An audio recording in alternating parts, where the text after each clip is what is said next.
Come on, guys. Every turn's all right. Too early. Very early.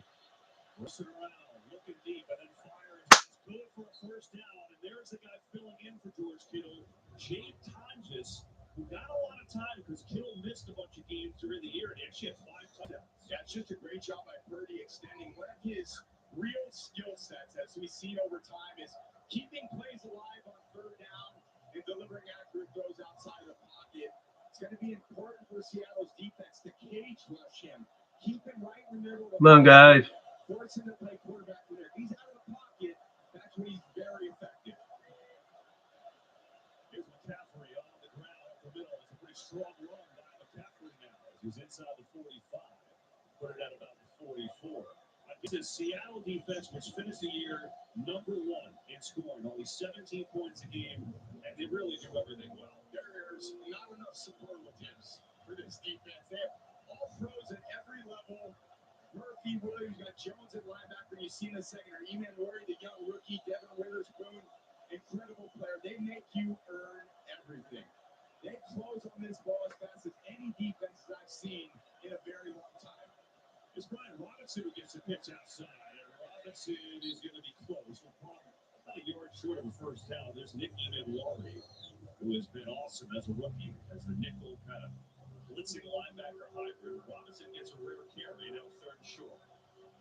Middle of the play.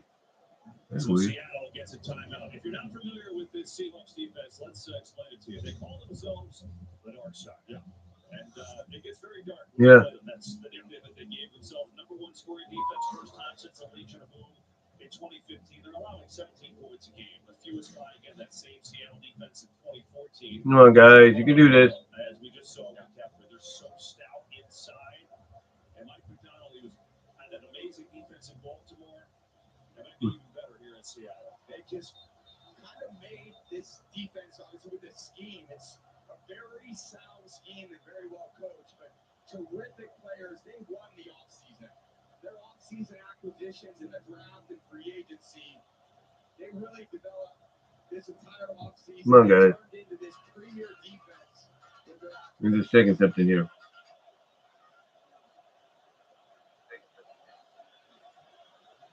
Hello, Gary Bear Club. Use check a little option, and it's not going to work. Seahawks get a stop, and they take over. Mm. Wow.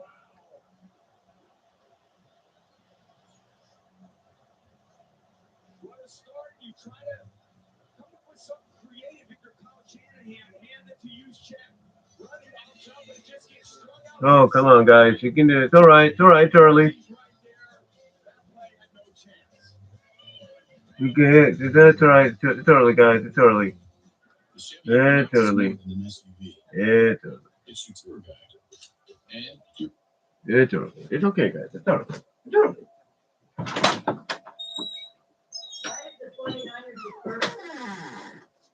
So that way they get it in the second half. Huh? That way they get it in the second half. Was that better? Yeah. So what happened right now? What happened right now? Yeah, got ball. How'd they get it? 29, what was it on 4? Huh? What for it on 4? What does that mean? Basically, they tried to go for it on 4 and 1, and they failed.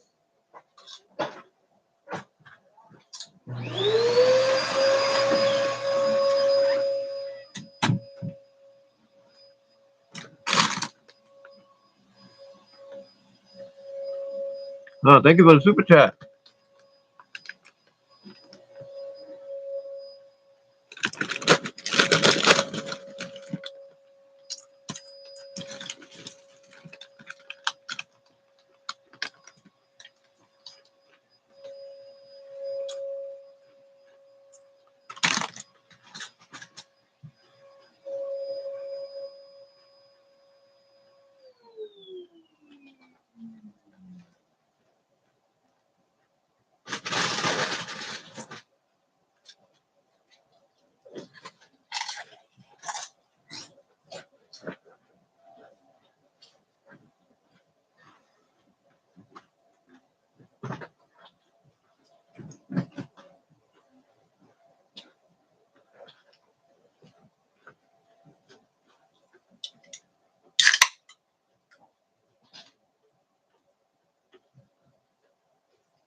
Okay, guys, you got this. You got this.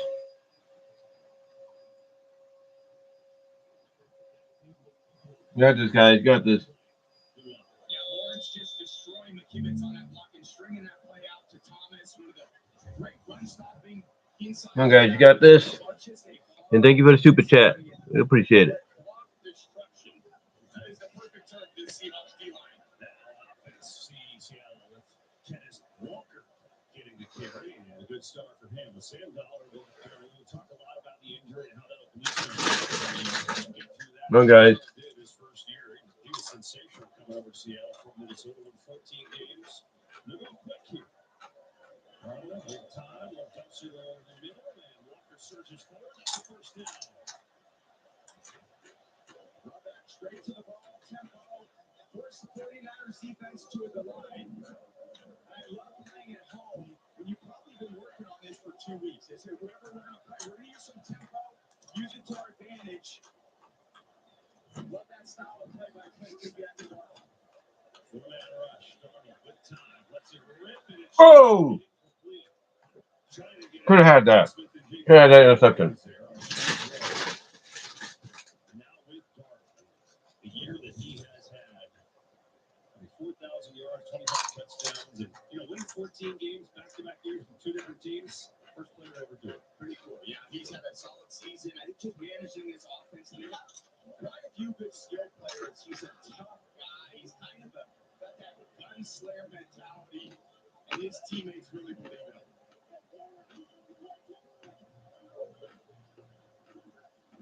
Here is Zach Charbonnet. Gets his first touch outside. Sprinting through. Charbonnet with a first down and a big run. All the way down near the 30-yard line in San Francisco. That's good for 15. Got great blocking all the way around on this play. Spring him to the edge. Sockert, the tight end. Kind of pulling around. Destroying the block with D. Winters. Just follow him. Sure. Follow your tight end. Don't get hit till you're on 5 yards downfield. Charbonnet's done a great job. Walker. No, he does that. Hold on. Great job by this offense, kind of establishing this physical style of play early in the game. It should let me do more. 2 weeks ago on that week 18, trying to do it again. The ground game, Charbonnet. Yeah, it might be on them.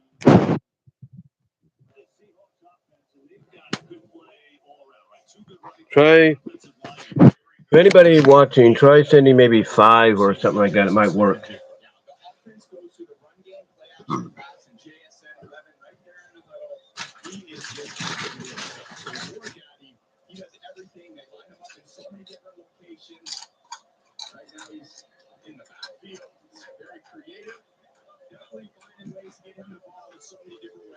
Come on, guys.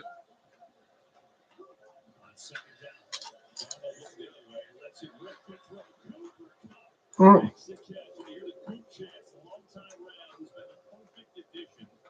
Seattle, who's going to be a half yard shy of a first down against this 49ers defense.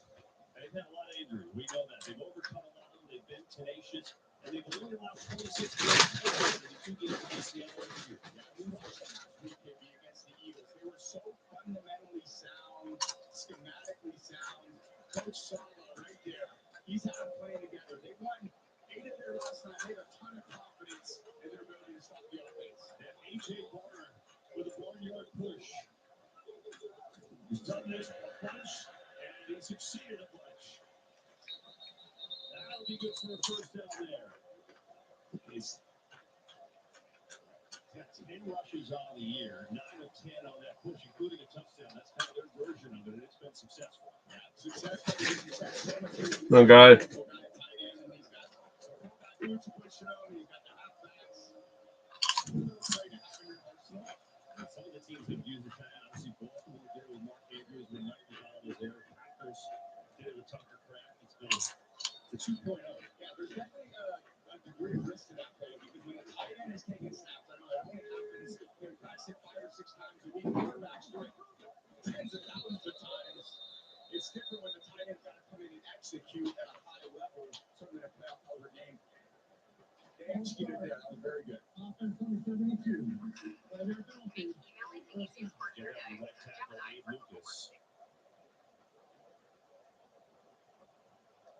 This offense is heavy, kind of alluded to their skill player. You see Cooper Kupp getting the ball early. Shaheed on the kind of stretch of the field. Fix something. That opening kickoff return. They have a great group of skill players. Get the defense to go horizontal. And then when you play action pass with the roots or the keepers, you separate the defense kind of more east to west. Wow, what a stop. Hopefully you see that now. And I had to send 20, but it will only let me send 1. That's weird.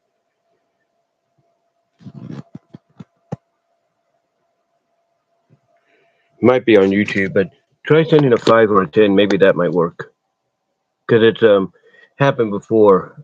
When I watch JD or just Alex or the wrestling live streams, sometimes people try to send them stuff and it doesn't go through, so they have to test it. So try it out, guys. Try that out. That might be what helps and everything. Try it out.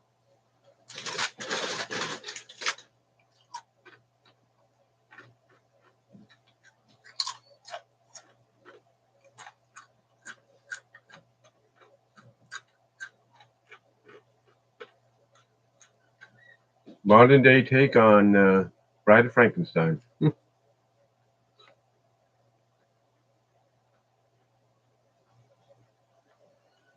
That's what it is.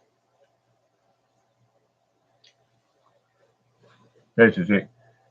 Give me rated R, of course.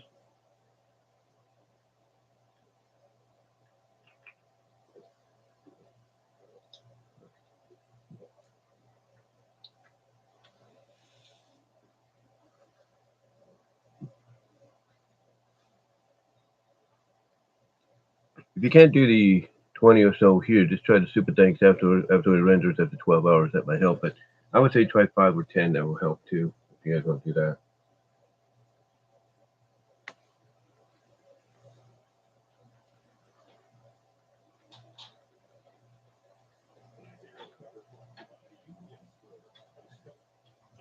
Seeded Seahawks, a 95-yard kick return right off the bat from Rashid Shaheed. They're going to stop defensively on 4th and 1. They go down and add a field goal, so a quick 10-0 lead over their division rivals. And here's Scott Moore on the return for the line. Come on, guys. Chucked up at the 28. It's now this 49er offense. With Brock Purdy to get another opportunity after a little scuffle. Yeah. They're both right. I think I can read the promo now. I think we've got at least for this second.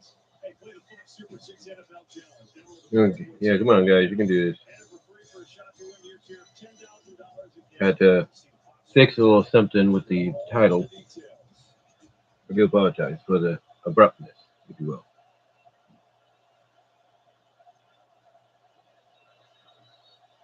Come on, guys.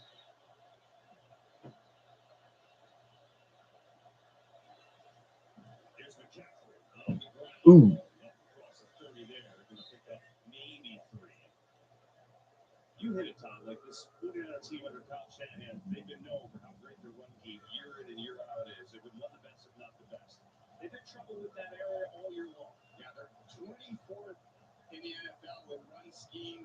They just haven't found the continuity up front. They've dealt with some injuries up front, which haven't allowed them to stay kind of ahead of the sticks. So they've transitioned to a bit of a more of a drop back passing team. Balls, a lot of balls go to CMC. George Kittle when he was in there. Come on. Robinson over the middle there. Good throw and catches. Time just who lost the football is picked up by Julian Love. Seattle's got it. Ah. Oh, what a start. Wow. Oh, my goodness. They attack the football. Tar just loose with it. He makes a nice job on the reception. And Ernest Jones, traded for last year from the Rams. Incredible season. Another game-changing play for the Seahawks defense. It's all right, guys. It's all right.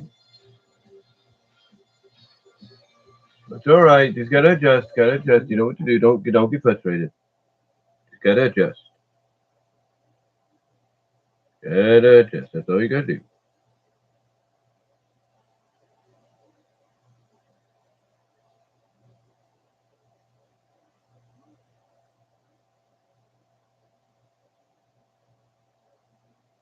I guarantee you, my brother-in-law is not happy right now. But again, it's early.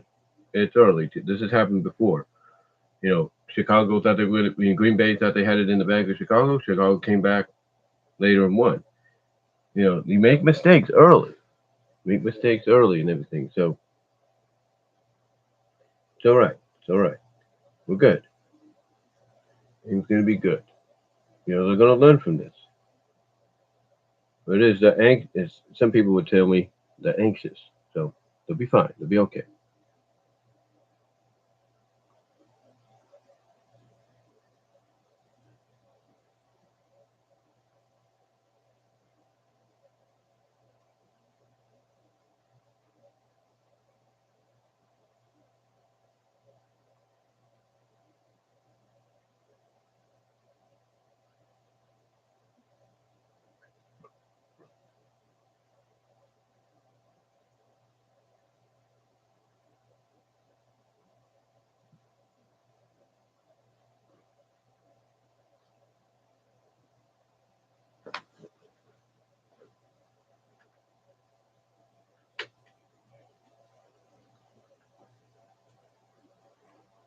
They'll be okay. They'll be good.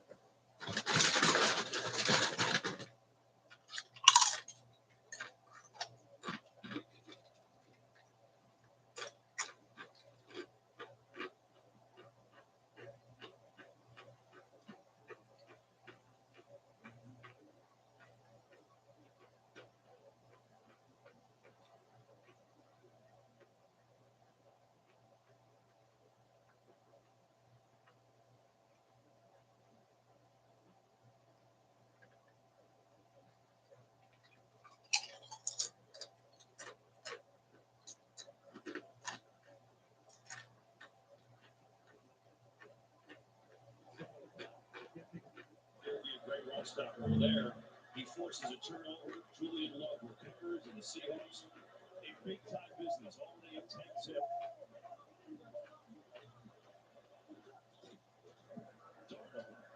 Pressure.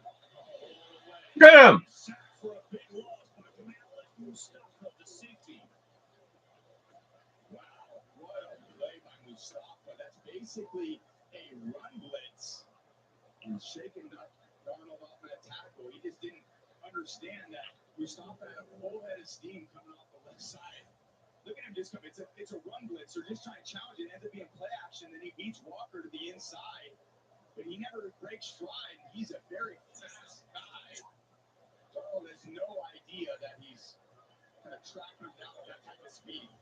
And that does not help the overall defense right now. 49ers will last the league in sacks, so they got to get creative.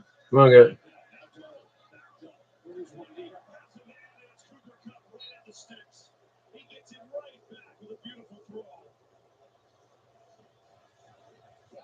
absolutely perfect. There's a high-low concept on the corner. You're just looking at Renardo Green again. You send someone into the flat. It's JSN and that cut behind it. And Green just gets a little nosy, doesn't quite have the width that he needs. And a perfect throw. Looks like the opening feels pretty good. KD after that throw. Not too bad. Cooper Cup only averaged 3 catches a game this year. He's got 3 catches in his first quarter. They will. Sets up incomplete pass. No one there. Yeah, great pass rush. Okay, up and stout coming in there on block. Niners just have done a great job. I mean, they did it last week in Philly. It's a little bend but don't break. But then all of a sudden they just show up out of nowhere and make a play for it. On the third one, on the first drive, forcing a field goal. And that's what Saleh's trying to do. Just make one big play, get the stop.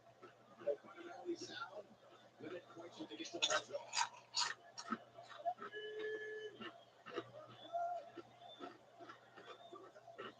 Second down for Darnold. Pressure from the outside. Steps up and throws one deep, and there is a collision and a flag. Marquise Siegel ran into Rashid Shaheed, and they're going to get him for PI.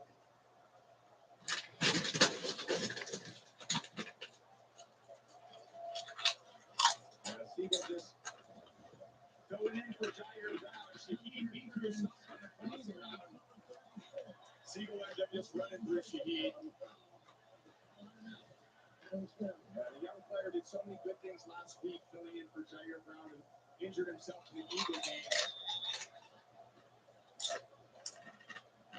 And it's frustrating to start the game like this, I think, for everybody. Kyle, we see the frustration for him, for the special teams.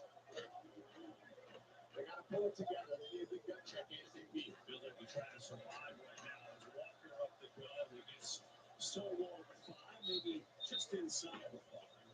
And they'll bring him second down and goal. Yeah, just such a weight, right? The opening kickoff and then the fourth down stop, and it's like just let's get through this first quarter still standing. Well, it's an exhilarating win last week in Philly, and then you get on the plane to fly home, and you have a good week of practice, and you think, okay, we're playing a division rival. We're going to just kind of get up there and do what we've done. We beat them once this year, and then all of a sudden, opening kickoff. Shaheed goes 97 yards. There are 16,000 fans here in Seattle. This is one of the great home field advantages, and they haven't been able to kind of stem the tide at this point. Second goal. Fake. Toro. Looking, firing, end zone. It's caught. Touchdown. Jackson Smith and Jigba.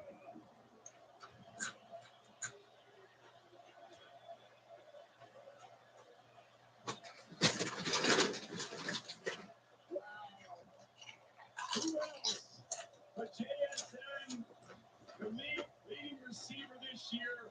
What a throw by Darnold on the run. Only where he could put it in front of Luter. Drives his feet. This guy is unbelievable. His body control, his hands, his speed, his twitchiness. He has really come on. And in the playoff moments, man, making tutties, making catches, don't feel much better now. Extra point is up, and it is good. It has been a storm in Seattle for the 49ers. The number 1 seed looking very much the part. Everything going their way. The turnover, the kick return touchdown, and then Darnold zipping it to the league's best receiver in JSN, and it's 17-0. Hawks. When COPD tried to stop you, you kept going. It's okay, guys. That's It's totally. Get her breathing starting within 5 minutes and helps prevent flare-ups.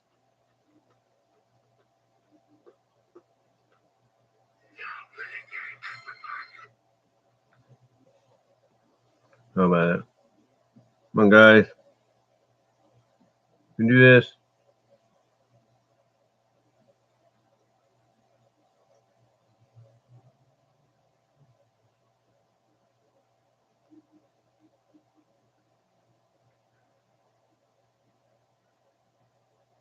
Gotta adjust.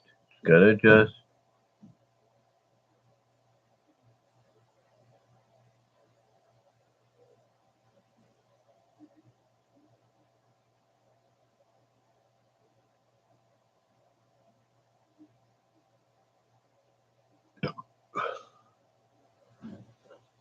Gotta adjust, guys. Just gotta adjust.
Come on, guys. You got this. It's early.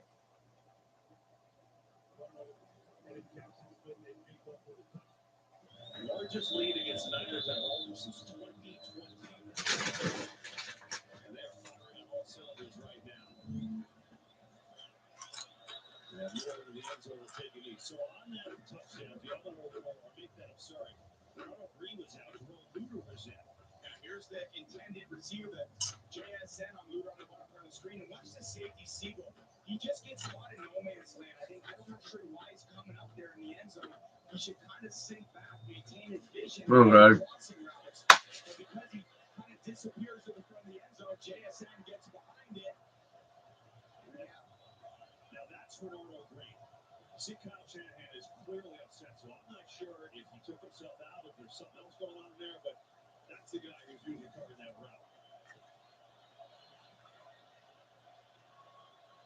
49ers in a world of trouble. They need something to settle it down.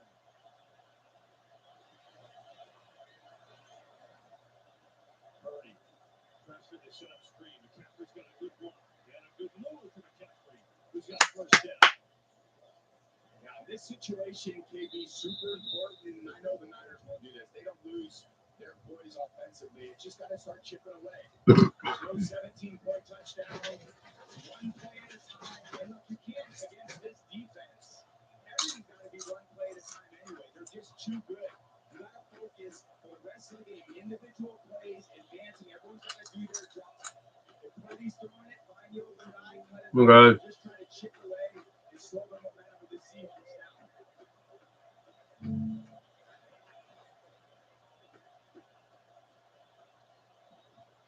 McCaffrey. And not much there. We just saw Purdy trying to play, change the play. That is in this type of environment. Well, in this crowd noise, it's virtually impossible. It's hard to make any adjustments late. It's hard to change plays. It's hard to audible. Everything feels hard. Look at Juszczyk and Jennings to the top. There's no one sure because you don't have any verbal communication. Everything is non-verbal. You got to try to communicate everything in the huddle. It's a real challenge playing in this environment. They have an incredible home field advantage here. Second and long, blitz is coming. 40 underneath after completion, and McCaffrey is tackled immediately by Devin Witherspoon. What another Pro Bowl season. His third this year, 3 years in the league for him. And here comes the third down. The Niners, they have a great third down offense. First in the league. Definitely is an important one for them to try to get a little momentum. They got some time here at the break to think about their call. This quarter belongs to Seattle. They did everything. They got the hot flying and set the tone. You know it's going to be a good night. 17-0 after one.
Got this, guys.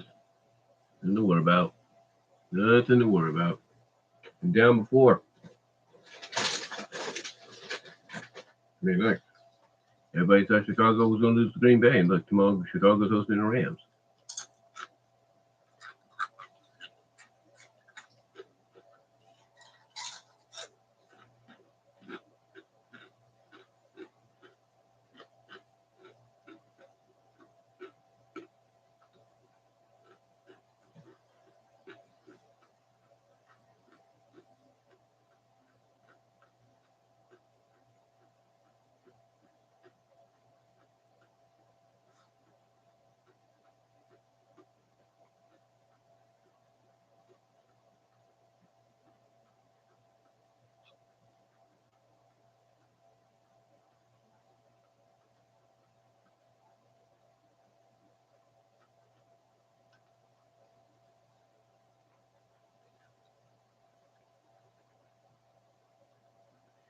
Working on some videos right now too, and I'm going to well, actually getting ready to create some. This is the I got the Power app on my phone here. Power Tracker app.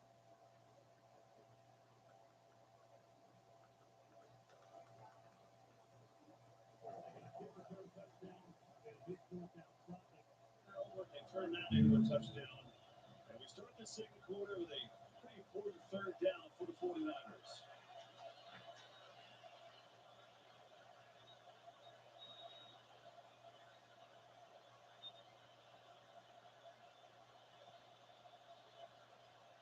Four-man rush. Purdy pressure. Steps away. Being chased. Throws it back. He's got a man open in his corner. Just one play by Purdy there to keep the drive alive. Good job, guys. Good job. You know he's got many. She's got crossing routes. Now he gets stepped up in the pocket. And CC lunges. I never advise any quarterback to roll right and throw left. That is so dangerous, but he's taking the calculated risk at this point, down 17-0, and makes a great play for his team there to get first down. Here's McCaffrey. Gets the pitch up the middle, not much.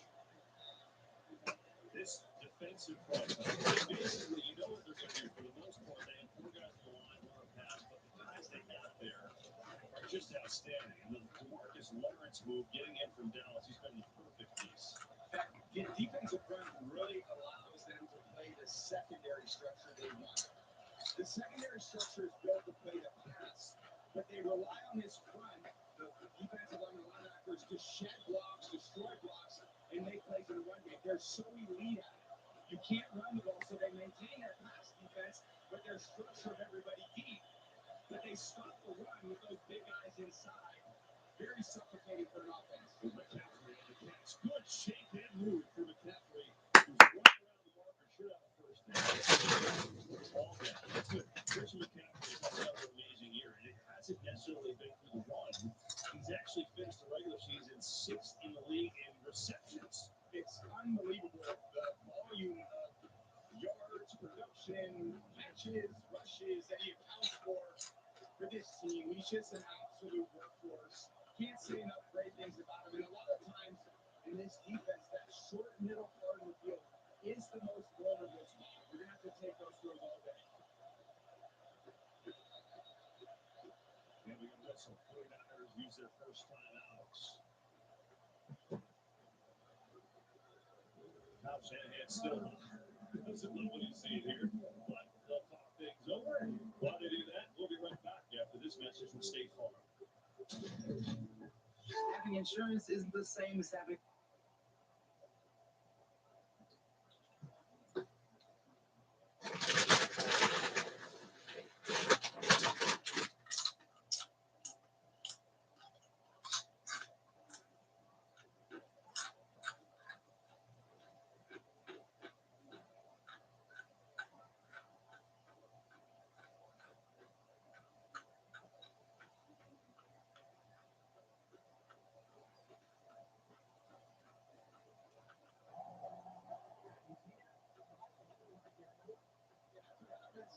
When you have 68,000 screaming fans, it is tight as a huddle. If you're ever going to see in the NFL, that's the only way to communicate and get everybody on the same page while you're in the huddle.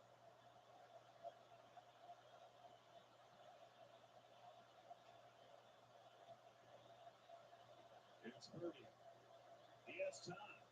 Looking deep, throwing that way, trying and incomplete. He had Jennings there, but could not connect. It's okay, guys. That little shift motion where he goes outside of the single receiver and then comes back.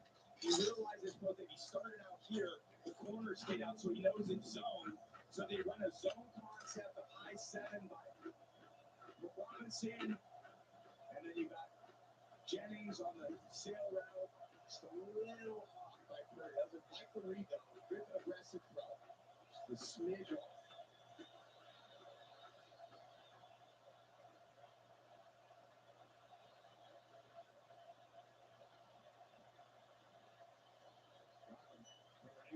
Floats it incomplete. Just has pressure in his face. Who did he have? And Marcus Robinson on the left side of the screen, but he got kind of flushed and there was nothing there. I saw him break free right from the start. Oh, guys. That quick pressure, Purdy's got to grip to the right, throw it away. Again, it's this part of this defense. They win in a lot of areas. They win in their pass rush, forces the quarterback to throw the ball before he wants, doesn't allow the receivers as much time to get open. That's why you're the number 1 defense in the league. It is so frustrating if you're the quarterback and the play caller. You okay? No.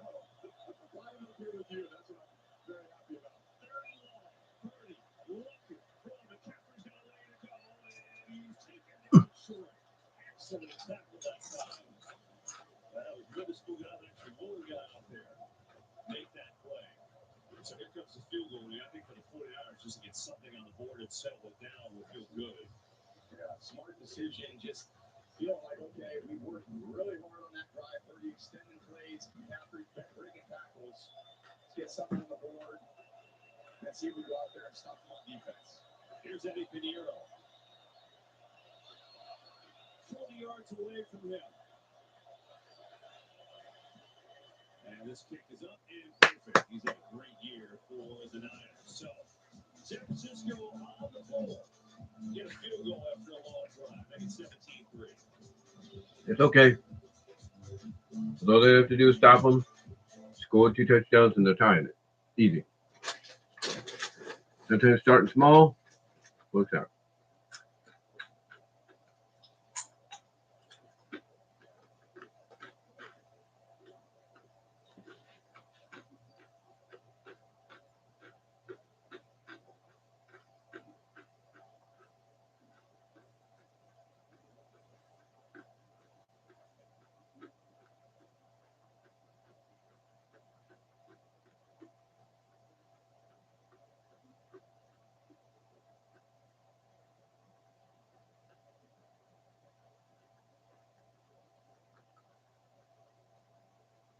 Remember last week we thought the Eagles had them and they came back and beat the Eagles.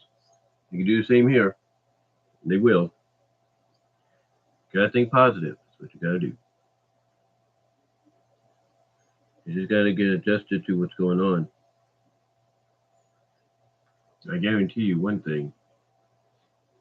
Down the line, the NFL is gonna have to do something about the whole crowd noise deal. Because you got the new Highmark Stadium, I should say, that's gonna allow that to happen too, for Buffalo.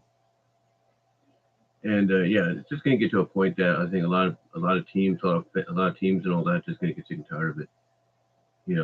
It's either open it up, kind of get rid of, kind of get rid of the whole surround deal situation, or put a rule that says no play is going to take nothing, no play is going to be done until the quiet down time, or something to that case.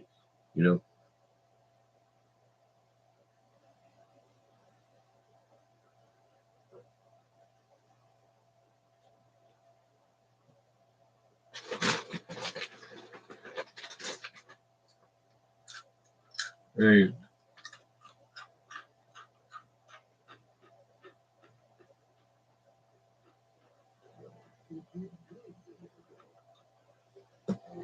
Yeah, guys, you can do this.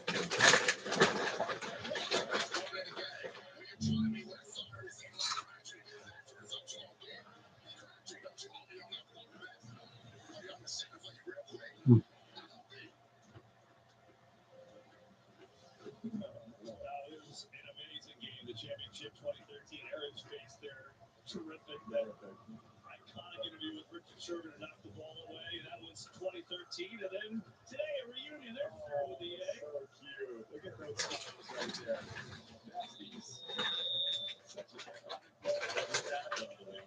handled it so perfectly. Sherm, I didn't like Sherm. I love Sherm. He was such a great player. I had a teammate of his in Tampa. What a player. Shaheed up the middle on that 95-yard return. I was going to say, you mad, bro? I was going to go back there. We picked him up. Remember that cry? Sure, thank you, Zach. I know you did. Yeah, you last best. And then, we had a very memorable win against him. He got me early. Of course, I came into this stadium not quite knowing what the Legion of Boom looked like. And in 2012, I walked out going, okay, they're pretty legit. Earl Thomas, Cam Chancellor, Sherm, Chris Clemens, they had so many beasts. Pete Carroll, the coach, had them just fired up every game. Just a tremendous defense. There's Tunnel back on offense. They're one game with Sherman on the outside. And it's hit after a 2-yard gain.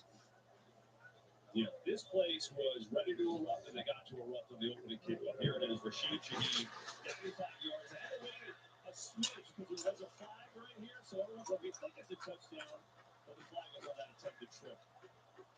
And when that happens to start the game, Kyle Shanahan knows is going to be tough. Yeah, it's just the injection of adrenaline 13 seconds into the game, down 7-0. They scored 3 points last time they played in Week 18. They gave up 7 in 13 seconds. That's a very unsettling feeling for a head coach. Turner sets it up to Walker. Nice move, Kenneth Walker. Boy, that looked like it was going nowhere. He turned into a nice game. Going to make it a 3rd down and 2. There's a lot to like about this team. It's so much great pass. The run game, the play option, the creative screens. You see JSN making his plays. They mix their personnel groupings. It just forces the defense to play everything. And when you play everything, you kind of play on your heels. It's hard to be overreacted to anything when you got to deal with everything. And that's been the magic of the Seahawks offense. Come on, guys. Stop here. Some time. Let's it whip. Going deep, and it's incomplete. Trying to hit another home run to Shaheed that time, but it was well covered. And Stout, who has been terrific, the rookie for the 49ers. Yeah, nice coverage there. Good look, Stout. Sam, for some reason, took the guy that was covered. Sam, go to the open guys. The crossing route. When you're feeling good, TV, you just, why not? Take your shots. Everybody sees you going that way. Look at the bomb. She's in there. 17-3, gave you right. There's a little margin of effort right now. But 49ers force a punt. Michael Dixon on to do it for Seattle. High booming punt. Look at this. Angled down at the 5. That is a gem. He's the highest paid punter in the league, and he just showed you why. 52-yarder, a dart, and the 49ers got a long way to go. That's 783 here in the second. So I'm at this race in Miami, and I see this guy near me who looks familiar. Then I'm at the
All right.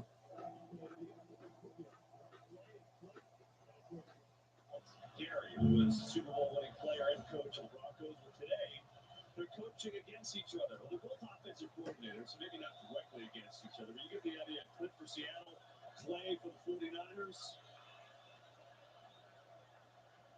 and now trying to get that offense going with McCaffrey trying to do it. I know it's 17-3, but all of a sudden, Arkansas' defense has kind of quietly kept it in the game the last couple of series. I mean, they've done a great job outside of that kickoff return for a touchdown. It's really a 10-3 game with solid defense coming up with some really critical stops. You know, they're all backed up here. It is a tough defense for Purdy and Shanahan to go against down the field here. This defense that the Niners have had, even though they've been without some of their key players, has done a remarkable job the second half of the season limiting points. Same with the run. McCaffrey fighting forward, and that's a good effort. He's got a first down where he runs into Jared Reed. Everything just so tough. So you look at the start to this game defensively for the 49ers. I mean, they had a 4th and 1, they got stopped. And then the fumble by Tonjes, which Seahawks turned into a touchdown. And the last drive was a field goal. Yeah, a lot of passes for Purdy. He hasn't completed a pass more than 8 yards downfield. Again, because the structure of the secondary doesn't allow for downfield throws, they've got to work some magic underneath. And Purdy's done a good job finding those answers. It just has to be more consistent over the course of a long drive. 4-man rush. He's got time. Just had nobody open.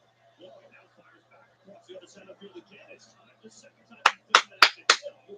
And I know the crimson first time. He has. He's finding his way to all the way back to the backside of the play. Not much rush there from the Seahawks defensive line. Purdy kind of working a little right.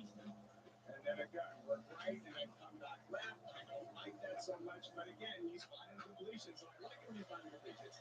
No. Yes. Well, that's the longest play of the day for the 49ers. 15 yards on that one. Get a little breathing room from outside their own end zone here. But 8:07 to go on this first down. Already on the fake. Long swept deep. It's caught in stride. Tonjes again. He had the fumble. He's been a frequent target with the injury to George Kittle. That's his 5th catch today. Yeah, that's called thread in the needle right here. Watch this. This is just a little seam read. He's got to put enough arc and pace. This is what you call a 2-ball. Enough arc just to get it over the second level of the defense. I think Jones may have got a fingertip on it, but a perfect throw by Purdy, just dropping it right there in the zone. The issue about Tonjes, he had not had an NFL catch in his career in week 1, and then Kittle got hurt. He had the game-winning touchdown. McCaffrey gets a couple of yards. So he has experience playing here and delivering here. Meanwhile, we tell you about the Great American Race. Come on, guys. You can do this. Not that bad. Totally. Again, reminder. They were down last week in Philly. Or the past Sunday against Philly. You know, they can do this. Perfect weather in the Pacific Northwest this weekend. Saturday night division. Couple division rivals, too. Purdy kicks it out to McCaffrey. He's open outside. McCaffrey searches for a first down. All of a sudden, getting a little time to throw, too. Yeah, they're getting adjusted. They're getting adjusted and letting the nerves calm down a little bit. It's not just one guy, it's a lot of guys. There's a lot of stress on the offensive line for the Niners, but they have been up to the challenge tonight. Purdy's able to just survey the field a little bit. This is his check down option, which is always a good one when it goes to number 23. I love to check it out to him all day. Good option.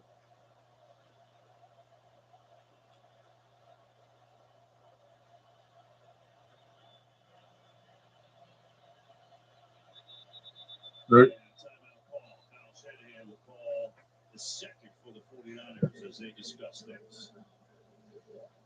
Gives us a chance to take a break. 49ers trying to get. Come on, guys. You can do this. Down 17-3 here in the first half. You can do this.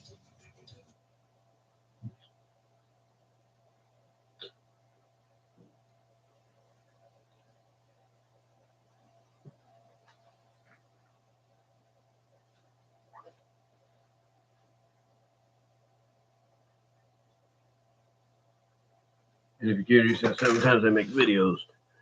That's now how I do it. That's the Cyber Power Director right there, the app. It's because this guy here, it works. It's just the graphic card is probably kaput. But I've seen some options to try to get it back up and running. But I'll try those later. I mean, it's a 3-day weekend, so what do you expect?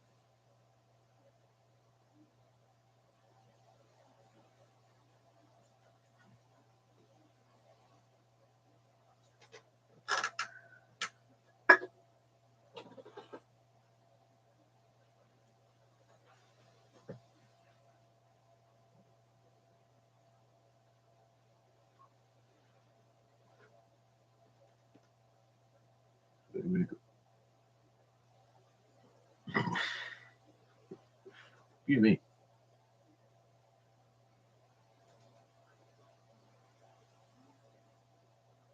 One thing about Lulu people is that I'm trying.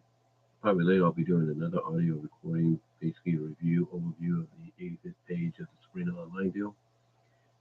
I was going to do it earlier, but of course, those of you that have followed me for 17 plus years, or going on 18 years this year, you know how that is. So, but it's coming, really. Because I use this right here.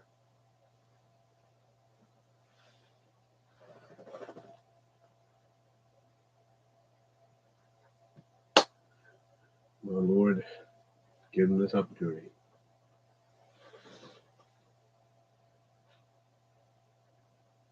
Advertisement for the new Fear Factor with Johnny Knoxville, who, by the way, has another Jackass movie coming.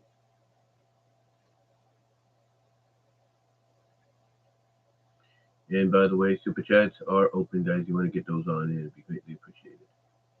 And super thanks if you can't later on, after it's all rendered. In the plus territory, if they can find a way to get this ball in the end zone, they would literally have taken the best shot the Seahawks could give them and be down 7 points. That is a huge moral victory if they can get it done here the next 42 yards. Long way to go for that. See how they approach it. Robinson, little trick play. Back to Purdy. Flea flicker. Looking, goes back to DeMarcus Robinson now. And flea flicker for one. Everything's just so hard against this defense. It was a great play. Got a yard. Yeah, the trick play, they're trying to throw it downfield. Cover, back to Purdy, through the screen for 1 yard gain. That's a lot of action. That's crazy. For 1 yard. You get quarterback sneak for 1 yard. Well, let's see, that's hard to hear. It's a lot of effort for that. So it's 2nd and 9. It's Mike McDonald unit. I do like the idea of entering their holster, KB. You've got these trick plays you need them. You're going against a good defense. Try to create some magic if you can. Yeah, they scored on one last week. Here's McCaffrey, run game. It's amazing. They were averaging 2.3 a carry on the run until that carry. Obviously, not much more there. They're just doing such a good job in this defensive line. It's one thing to defeat blocks. They destroy blocks and then limit all this rushing to these tiny little guys. They play these 2 high safeties. It's always a fair fight for the offense against the D-line, except it's not a fair fight. Because the D-line wins so many blocks, and it's frustrating for the play caller because he's thinking, why are we not gaining more yards in this? So it's 3rd and 6. Purdy. Time. Zips in. It is Pearsall down again. Ricky Pearsall. Good job, guys. His first catch of the day, and welcome back for San Francisco. Good for 15. Now it's looking if he did. Yeah, elbows underneath. Oh, no. Dean Blandino is here. Dean, let's hear from you. Sometimes the movement's okay, but that tricky. That looked more loss of control to me. He's going to the ground. That looks like an incomplete pass. I don't like going 2.5 quarters without hearing from you, by the way. It's just. Well, we can even think you guys did an incomplete pass. Over there in the corner. Come back to us, baby. Well, there you go. Dean was on it. And so a good effort by Pearsall. And instead, they correctly overturned this with assist, and that is incomplete. Yeah, great route, great separation. It's just a little bit in front, and Pearsall's got to lay out. Can't maintain control. That would have been a big completion. That was a little flat, but it just shows you, KB, you have to work worked so hard against his defense for those third down completions. Takes some magnificent plays. A little bit short right there. This will be Pinheiro, whose season long is 59. This is from 56. There is no win today whatsoever.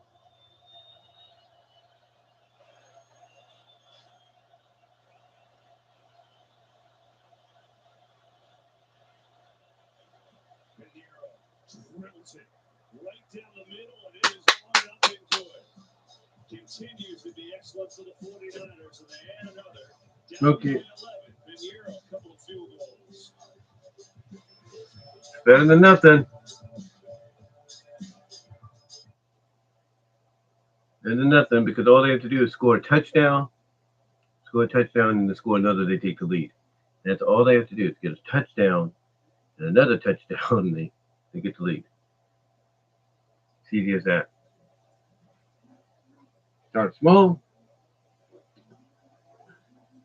get big. You know what I mean?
Love animals.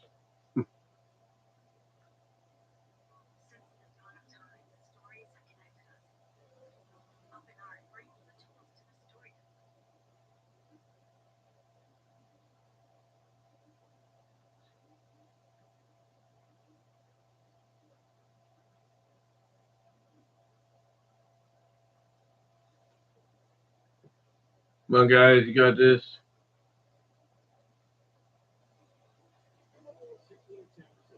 You can do this. Education in the Pacific Northwest, director of the United Negro College Fund for over 20 years. He's reached 1.3 million students and families, creating educational opportunities for all. He did a nice job in the Super Bowl.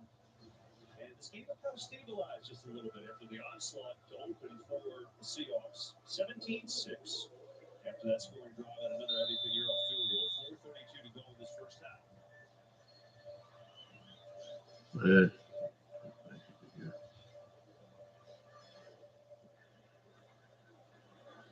Right underneath and rolls on out. And Seahawks will be backed up as we go downstairs to Tom.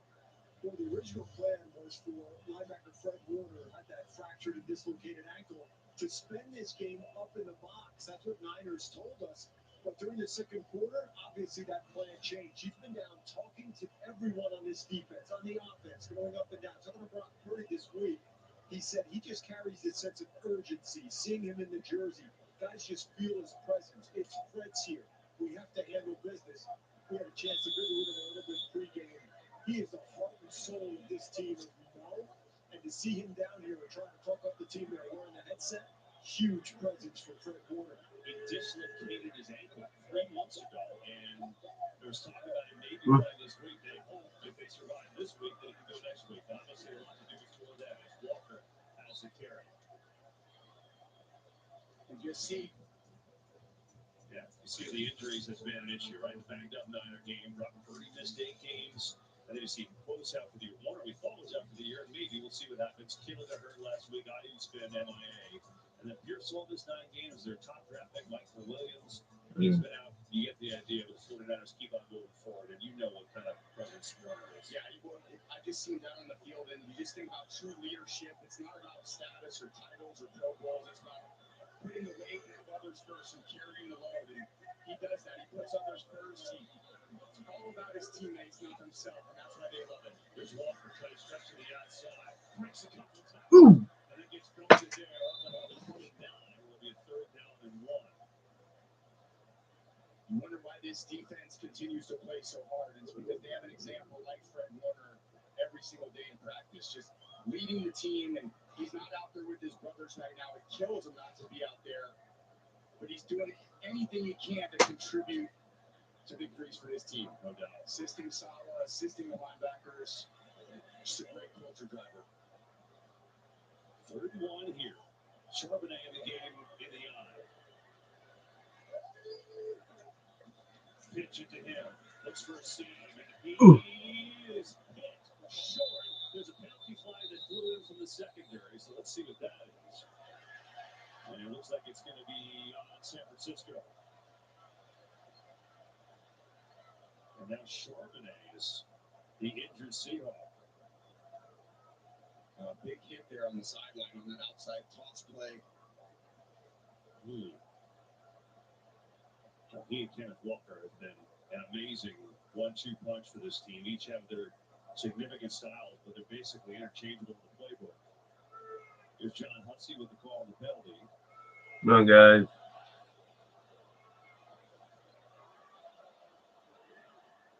Holding. Defense number 92.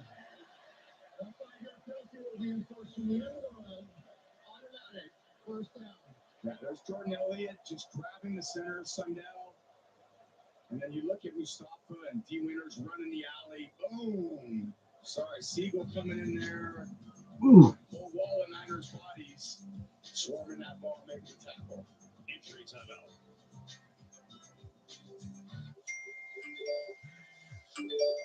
You know, I'm going to. No, that's you. Because I feel like telling that a little bit.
Tostitos, pretty good.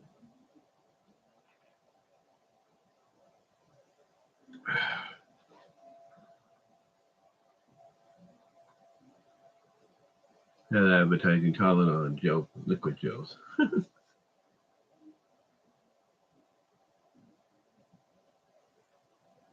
This is on 2B. Should be 2B, not 2B. Because TUBI, that 2B should be 2B.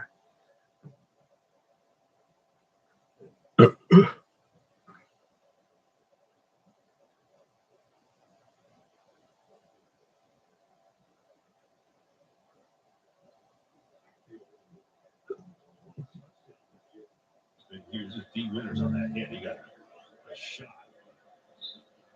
But the penalty gave the Seahawks a 1st down. That would have been 4th and 1. Instead, the drive continues. And now with Charbonnet out, they give Bayless Jones a shot in the backfield. Just pulled up from the practice squad today. Played one game for the Seahawks this year.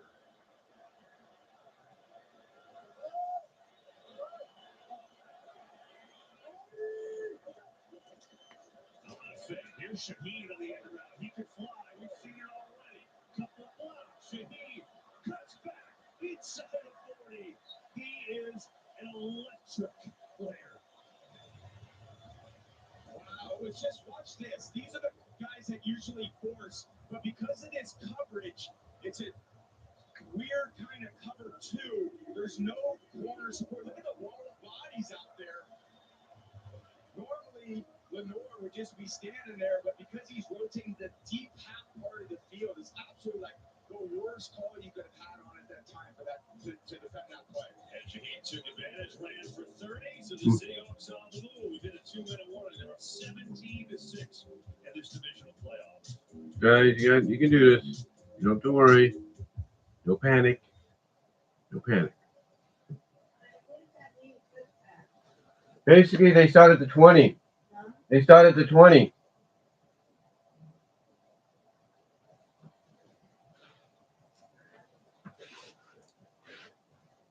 Doesn't know much about sports.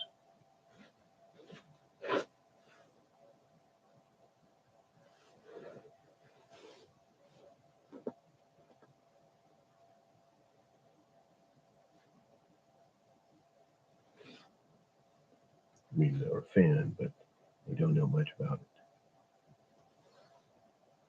I mean, they have a clue, so I try to know, but it's one of those situations.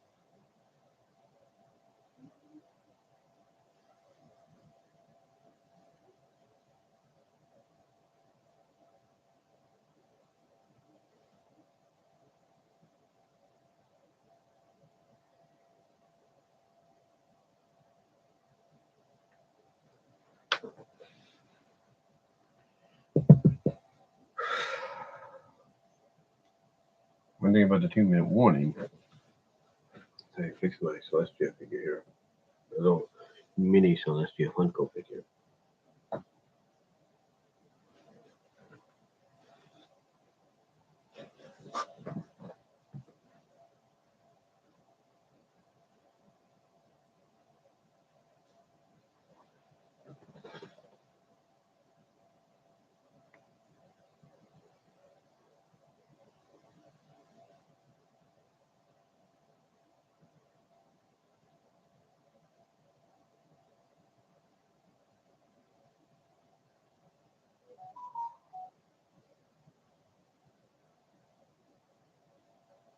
.53 degrees outside. At least it says so.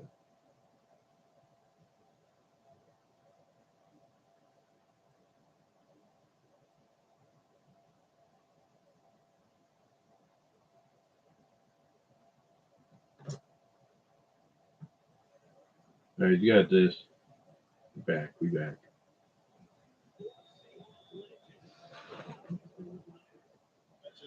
Quality control coach now in his second year. He obviously works a lot with the linebackers and all their injuries. He's done an amazing job, but it's got to be a little weird.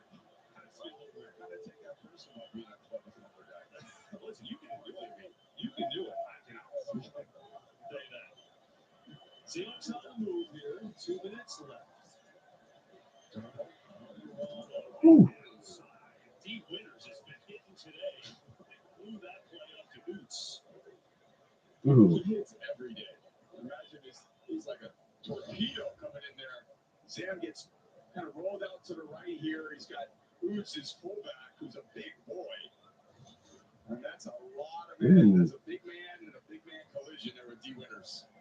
Winters missed that playoff game against the Eagles last week. And he's got a lot of energy today. We'll say that.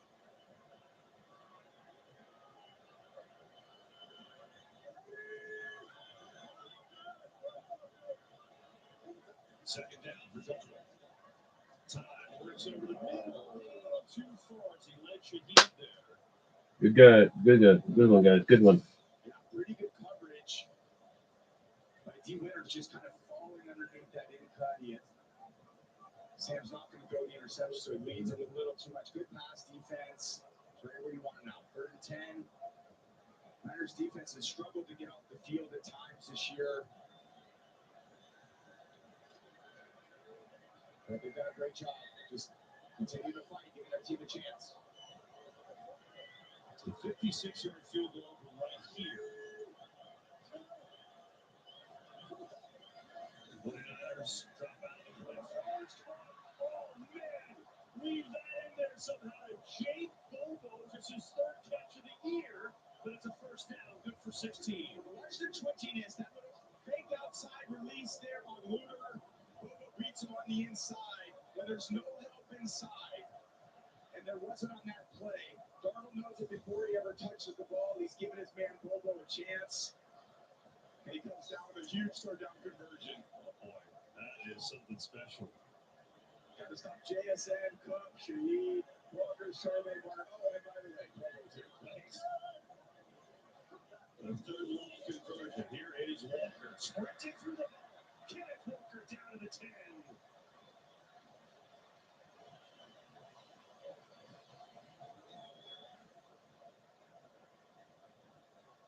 Great job, and I like the fact that they're just kind of letting the clock.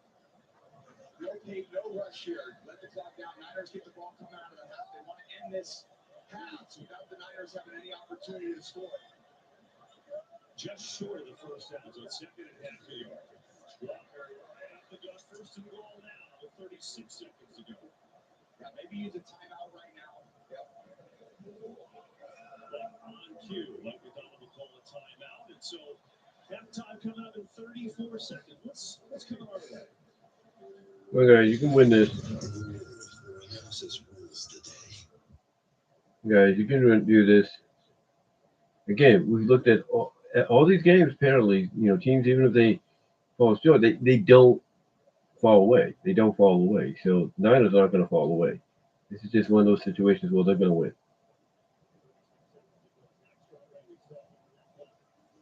What do you got on him? Well, we saw him go into the 10. No word from Seattle's PR staff about what happened, but you see right here, he grabbed his knee and he just walked past me, Kev, into the locker room. As you mentioned, 12 touchdowns on the season. He came into this thing hot. 4 rushing touchdowns last 3 games. That's a weapon they don't want to lose. Yeah, so we'll do it without him at least for right now. So Kenneth Walker will be in the game. 1st and goal, 1 timeout, 36 seconds to go.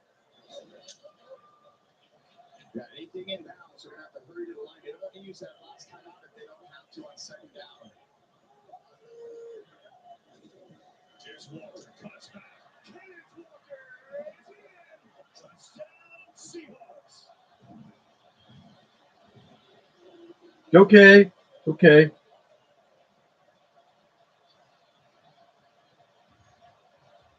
Niners get the ball back. They score. We'll be good. He's such an electric back. Look, this ball is supposed to go to the right side of the field. Watch this. People are going to think, they're down by 18.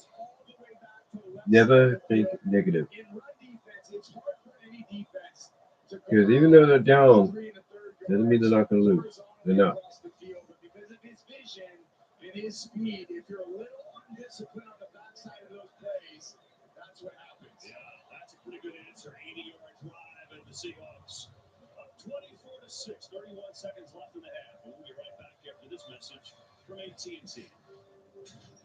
Okay, guys, you got this. Three moms sitting down at the same. You got this.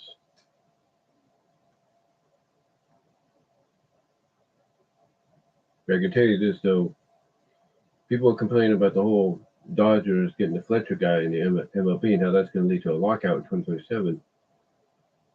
I know people will be like, well, they need to stop this whole, stadiums given home field advantage and not being fair kind of deal in the NFL. I got a feeling that's coming. I'm not saying it will, but I've got a feeling there's going to be some complaints about it in the future. And they're going to, take those up.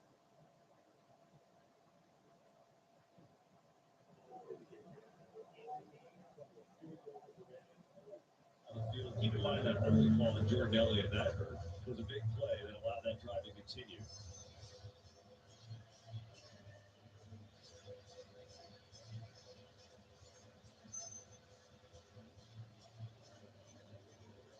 Now you got that 3rd and 10 pass to Jake Bobo.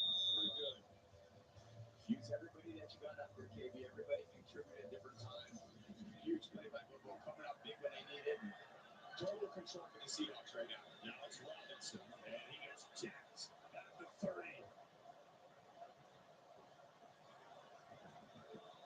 You know going against the Seahawks, everything's going to be hard, right? Like you see how good their defense is. Come on, guys. You start like that. It's just so much of an uphill to climb for 49. I think the reality when you look at a lot of these games, you're going to think of 3 to 10 plays. Man, that play really mattered. That play really mattered. You don't often think that it's the first play of the game that's going to matter. And that first play set the tone for the entire half. Shaheed, 97 plus yards for the score. Just a tremendous start, and they really kept it going all the way through the half. I know the Niners have definitely fought. They showed their resilience. Just haven't been able to punch the ball in the end zone and create much pressure on the Seahawks defense. There's Purdy. One timeout at his disposal. In some trouble. Over the middle, incomplete. McCaffrey, the intended receiver. Yeah, difficult defense to gain explosive plays against. I've referenced that a few times. A lot of the completions are going to be short and underneath, and the challenge is with 23 seconds and one timeout, you need explosive plays. But it's hard to get them because the rush is on you so quickly. Then you're forced to scramble around, and all the timing of the passing game is totally distorted. 49ers receivers have 2 catches for 5 yards in this game. That's it. Purdy steps away, looking to just take off and run. Purdy sprints through. Really got Purdy all the way up across the 45. One timeout, 13 seconds left. Man, great scramble by Purdy. Just doing it on his own. He's had a terrific first half. 12 of 17, 103 yards. And with that scramble, just extending drives. Again, you see this shell defense. They're doing everything they can to limit those explosive plays. And then when you rush with your front four and you're able to get home, you just play to the strength of what the Seahawks defense is. One area where they have struggled a little bit is their pass rush discipline. So it's allowed some of these scrambling quarterbacks over the course of the season to get out and make some yards. Still a long ways to go. With only 13 seconds left on the play clock, there's not enough time for anything short and inside and out. It is so tight. If you hit something quickly and bounce, maybe you could spike it with 1 second, but if Purdy's got to hold the ball and anything's in bounds, the clock's going to run out. So McCaffrey grimacing on the sideline. He's not in there right now. And now the Seahawks call a timeout. So they will call their final timeout. So realistically, 49ers need about 12 yards, right? There's no win today here at all. The arrow has been great. As long this year is 59. 13 seconds left, no timeouts. What can you do? Okay, so you saw that Jake Bobo catch on that slant by the Seahawks. It has to be something so quick inside catch throw. He's got to run for the 12. Come on, guys. You can do this. You need the whole offensive line to run up from behind. You can do this. The other option is you run sideline plays and try to get the ball to bounce, but every defense in the league guards the sideline now. So you got to come up with some creative ways, a hook and lateral, to try to catch it, toss it, get the ball out of bounds. And then the other thing you do is just call a Hail Mary. Yeah. And, it's not too far of a throw for Purdy. He can definitely make it there. But again, with this rush, it's hard to hold the ball long enough for those guys to get downfield to make that catch on a Hail Mary. 4-man rush. Purdy, got to get rid of it. Backpedal throws, and it is. Is it intercepted? No, out of bounds that time. Witherspoon had a beat on it, but he could not stay in bounds with 7 seconds left. Yeah, so interesting. They try to create a play where all 3 receivers kind of blow the top off the coverage, and then they run targets from the right side of the field to the left side. The problem is he's got a corner Witherspoon on him who runs like a 4.25 or whatever it is, a ridiculous speed, and he just undercuts it and makes that look pretty routine. You see everyone guarding the sideline. They can't allow anything out of bounds. There's nobody rushing the quarterback right now. Purdy just stands back and launch a Hail Mary. Going deep down the field. It is up there.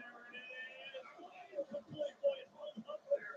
It had a shot, but it falls to the turf unharmed. And that'll take us to the end of this first half. A half that belonged to the Seahawks, although that was pretty close at the end. The Chargers have that. Ooh, almost. Seattle knows we go to break. It's 24-6. Nfc halftime show with the guys is next. Well, guys, you can do this in the second half. You got this.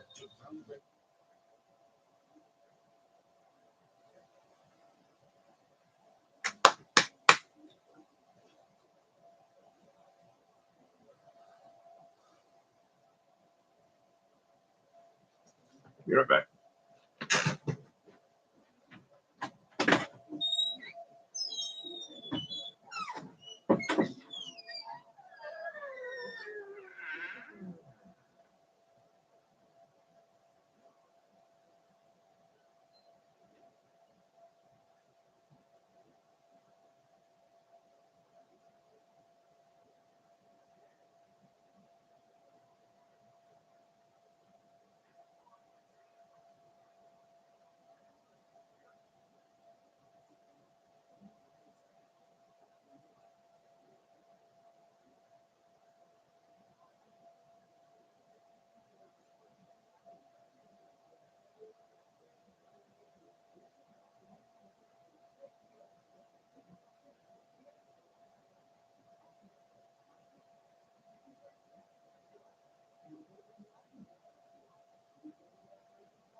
What is it you do?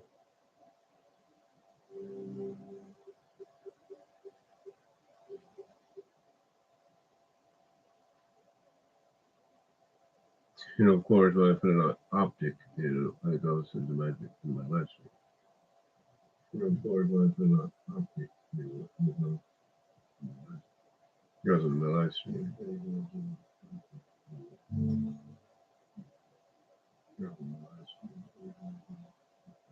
Just checking something. Just checking something.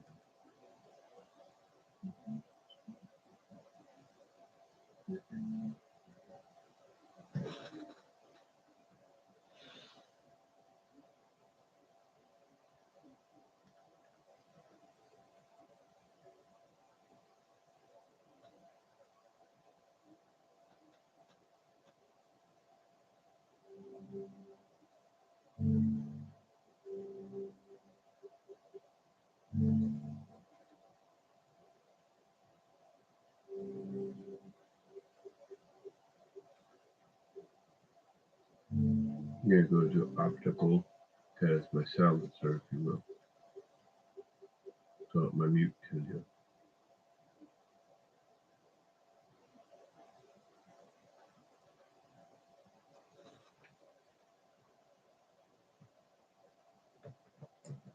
I know people might say, well, it's over, but the thing is, how many times throughout these playoffs have we seen teams that seem to be out of it come back? Ask yourself that.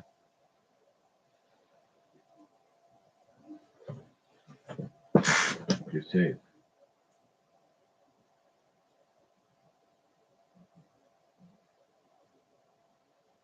As Yogi Berra used to say, it's not over till it's over.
What's crazy is you got a lot of wrestling events going on right now too. Like Genesis is going on right now, and it's going on. Well, it is going on, but the thing is, they're how do I put this to you? It's gonna get overshadowed by the games. That's all I'm gonna say. People will probably watch it later.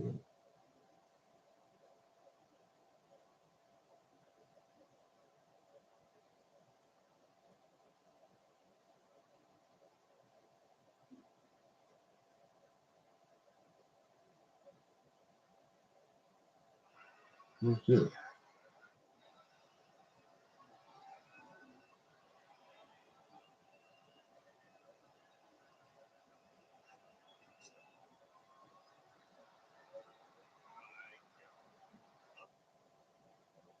This ain't something there.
Yeah, just checking. Like they got some wrestling stuff going on right now.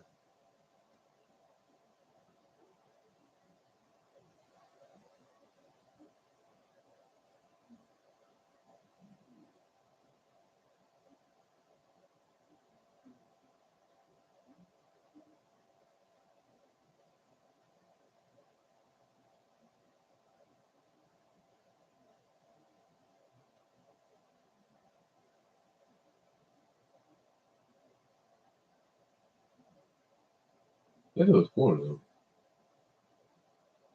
No, they're showing people put some highlights on about Collision. I thought it was four wrestlers.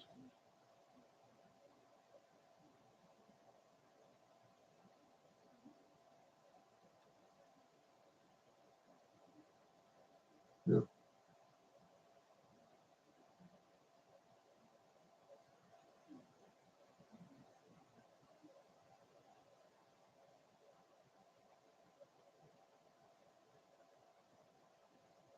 Oh, I see.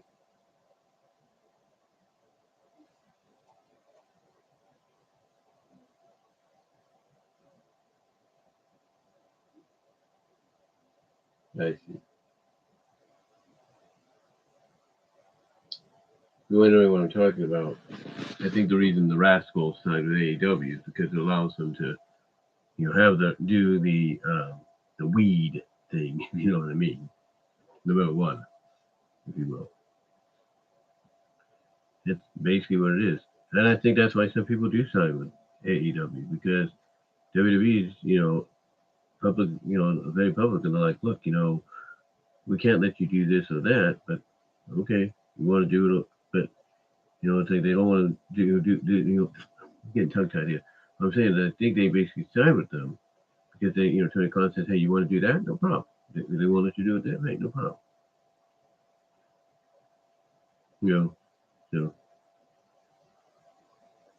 So it's interesting, at least.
Over the Niners at the break. San Francisco gets the ball, and if you're them, you had this onslaught, the kick return, the fumble, the touchdown, all these things, and you've been. Come on, guys, you can do this. It's just a lot to do against the number one defense in the league. You just feel like you got to claw back a certain way. And a lot of these throws that Purdy's making, I thought he had actually a phenomenal first half of what he was dealing with. A lot of the throws over the middle of the field to McCaffrey, to Tonjes at this point. Maybe get some of the receivers in there.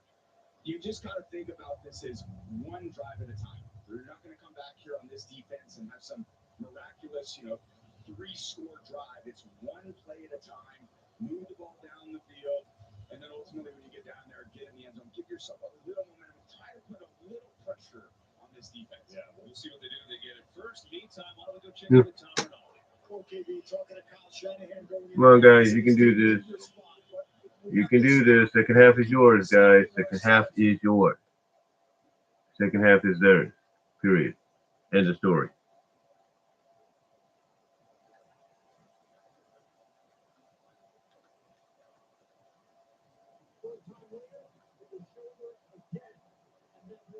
Sergeant report half ended. He was being worked on. Clearly in pain and discomfort there on that left shoulder. That will be watching through this as the Niners get the ball. Shanahan saying we have to find a way to go down and score. Find our way back in this game. Watch CMC, KB. Keep an eye on it. Thanks, Tom. Great report, Tom.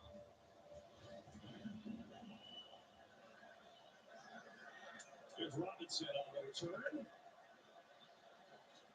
And he's hit up across the 27s. We go downstairs to Aaron. Yeah, we are well aware that this is a much-needed rivalry. Of course, the third one these two teams have played. I gotta say, I haven't noticed it being that chippy. But when I asked Mike McDonald what he's most impressed with out of his group in the first half, he said the poise. He said the 49ers have been doing a lot to hurt us, and we kept our cool, and we've been just going on to the next play. We've been playing all three phases together, and I'm proud of them. The message for the second half, nothing changes. One play at a time. Let's worry about our style of ball. Yeah, great use of the word "hurt" in that report. I love that. Here's Brian Robinson flying flies. And as Tom mentioned, no Christian McCaffrey on that opening play. Now let's see what the penalty is to start.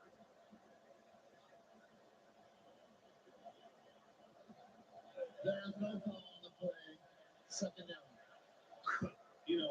Look, we're going to keep an eye on that. And obviously, everything's been tough sledding, but they can't do it without that guy. Yeah, certainly they can't in the receiving game tonight. It's the rushing is the one thing. What he's produced as a pass catcher out of the backfield is really unmatched. So much of this pass game goes through him and went through Kittle. Kittle's not here tonight. McCaffrey's on the sideline. Juszczyk's going to have to step. Pearsall, Javon Jennings, one play at a time. Purdy looking for one of those guys. Just nobody open. Now just throws it away. There's nothing there. Yeah, they play a lot of zone coverage, the Seahawks defense, like 90%. But as soon as somebody comes into their area, they just latch on to you so quick. So you're kind of like, okay, there's going to be good spacing. And then whenever you get near a defender, they just clamp down on you. And then Purdy's stuck holding the ball in the pocket, trying to manipulate the pass rush to find somebody open. And this defense is just too disciplined to allow him to do that.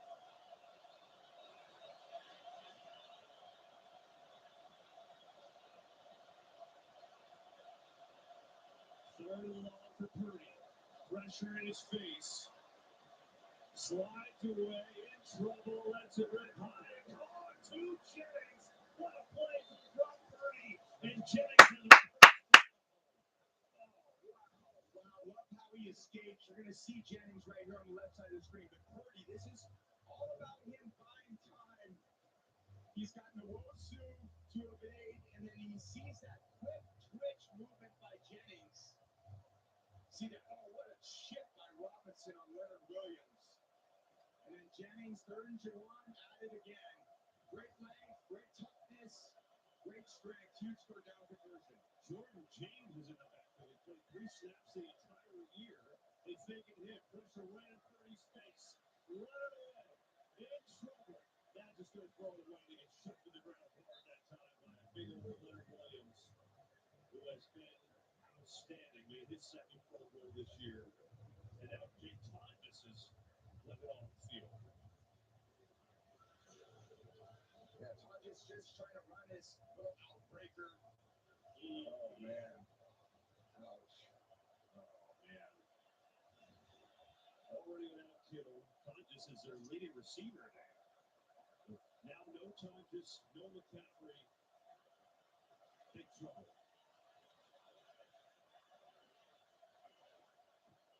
You're going to give it to James, and he's got a nice little hole at the 31. Down in Seattle, 45-yard line. So the rookie from Oregon, his first NFL touch. All hung out for the playoff game on the road in Seattle. I'm not quite expecting that, but if you get your opportunity, take advantage of it. And the Pacific Northwest, yeah, get back out there. No, come back. No, what are we doing? I don't know. Who's in? I mean, he's not short. He played 3 snaps the entire year. Yeah.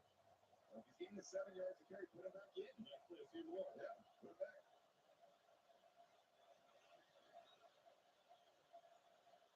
Third and 3. They get Robinson the ball off the middle. There's just absolutely zero there. You just can't run on Seattle. They're too good in the middle. It's just too strong. They take on blocks so well. You got Reed, you got Murphy above that. They lock out, they swim you, and then look at the strength to just pull the back down. So talented, Rafe in there. This entire defensive line is just ferocious.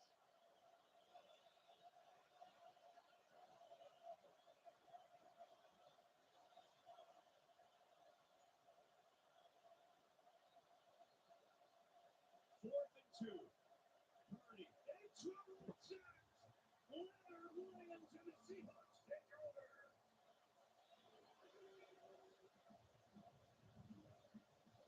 It is an avalanche here in Seattle. This defense number 1 for a reason, and they look every bit the part tonight.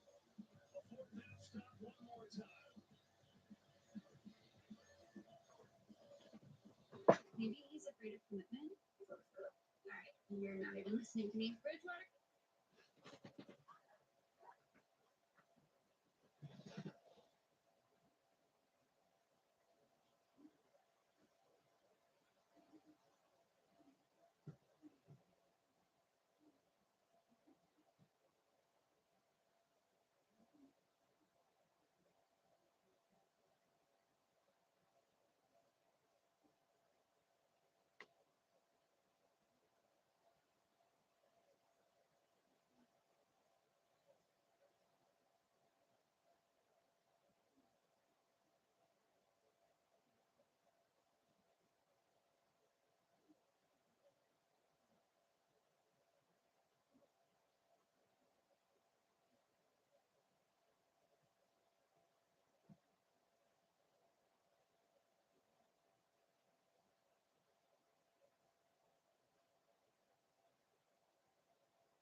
Come on, guys.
He's just impossible. Impossible. Both sacks of any defensive tackle the last 2 years, and he got another one there. And Seahawks take over a good blocker to the outside to the left, which has been a calling card for him tonight. And another good run. He's got 8 more yards there. Yeah, Looks like so many of the designs that Kubiak has come up with tonight are outside the tackles. That east and west run game with the speed of these backs can outflank the 49ers defense. Their 12th carry for almost slightly over 90 yards on those runs. That is a concerted effort to challenge the edge, and they are winning those edge blocks. Walker's got 48 yards rushing and a touchdown so far. But remember, Zach Charbonnet got hurt in that first half with a knee injury, as Eric told you about. Looks to be one Yeah. show right now. Rips one, it's caught. It's Cooper Kupp. He's had a nice game. Got little man coverage, and your open receiver cross in the middle. It happens to be this guy, Cooper Kupp. Ends up beating the coverage green, and a simple just crossing route, nobody in there, and a perfect strike by Darnold. Can't say enough good things about Cooper Kupp, his career, but also what he's done for JSN. JSN, he's just really mentored him. He's just a terrific receiver room. Nobody's selfish in that room. They do so many things right. Sprinting through right side, boy, every chance is a whole lot of opportunity for him. Picks up 8 more. Tom, just back to Kupp, though. You're so right. And Darnold told us, you know what's awesome? It's like having a quarterback. He sees the position like a quarterback. I just think Cooper is a phenomenal player in all those years with the Rams, and then he kind of links up with Stafford, really understands the nuances of the passing game, how to get open against man and the zone, where to throttle. Then he comes here, and he not only mentors quarterbacks, he also mentors the guys in his position. There's no better development for any player in the NFL than to have a veteran player who knows what to do, that you just get to watch every day and practice his professionalism. There is Walker. And Walker surges forward. Should be a first down. Let's go down the top. More bad news on the injury front. It's incredible for the Niners. Christian McCaffrey's stinger on that left shoulder. We showed you that discomfort. He's done everything he can. Being tested, trying to work that out. He's questionable to return. Jim Tonjes, guys. Foot. He's questionable. You see him trying to work out. It's a mash unit down on the sideline. My goodness. Meanwhile, the Seahawks continue marching on. They bring on Dallas Jones in the backfield. The Niners team is like an ambulance after this game. So Feels like it's on to throw. Not sure he gets drilled and dropped. C.J. West, the rookie. Second sack of the year for him. working on Sundell, the center. Here they are. This is just their own version of block disruption. Just destroys it straight to the middle of the pocket. Nothing Darnold can do. When you're the quarterback and you're a pocket passer and you're kind of flat, but any penetration right to the spot is going to be very disruptive. So all you can do is protect the ball at that point. That's a little fetal position I used to get into a lot of back there. It's the first real shot he's taken without a blade. Remember we told you had that injury late in practice. Didn't throw a ball up today. Stayed relatively clean. Second sack for Niners. Walker stutter step. Which is chasing him. He's a John at the end of this play. So Walker up to 63 yards tonight. Remember, he had 133 scrimmage yards in that Week 18 matchup. Another good year. Second career 1,000-yard rushing season for him. Career high yards per carry. His thing has always been when he's healthy. He's been electric. Electric with his speed. He's got the second fastest time to the line of scrimmage, meaning he's so decisive with his running. It's like full speed all the time. Won't get brought down by any arm tackles. Terrific runner. All the issues with the Michigan State. Oh, there you go. Sorry, King. Pressure McConnell gets rid of it. Pass Tellering. Jackson Smith and Jacobs got it. And surges his way down to the 6th. Going to be a little shy of first down. What's crazy is it's 24-6 Seattle. That's only the second catch that JSN has had all day. Yeah, he had the touchdown and then the screen pass. They haven't needed him very much, which is actually the scary part about this team. You have the guy that's leading the entire league in receiving today, only 2 catches, and you have an 18-point lead in the middle of the third quarter. Pretty dominant performance in all phases. Everybody's making contributions. With an 18-point lead on this 4th and short, they're going to send out a field goal team, try to make it a 21-point edge. There's Myers, 24 yards. Easy for him. Up and good. Seahawks add to their lead. It's a little chip it is between these division rivals, but it's the Hawks We've got the number 1 seed, and they are making some plays here tonight. 27-6.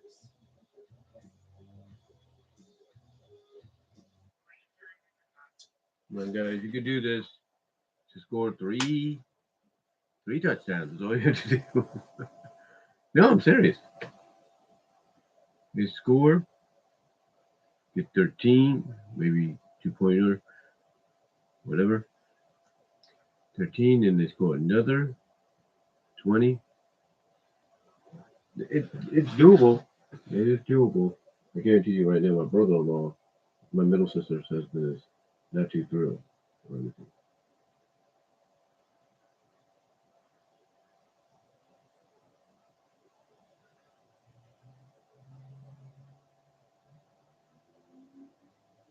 So, but again, look at all the other games that have happened over the past couple of weeks. With the playoffs. Just saying, don't say one thing and all of a sudden something else happens.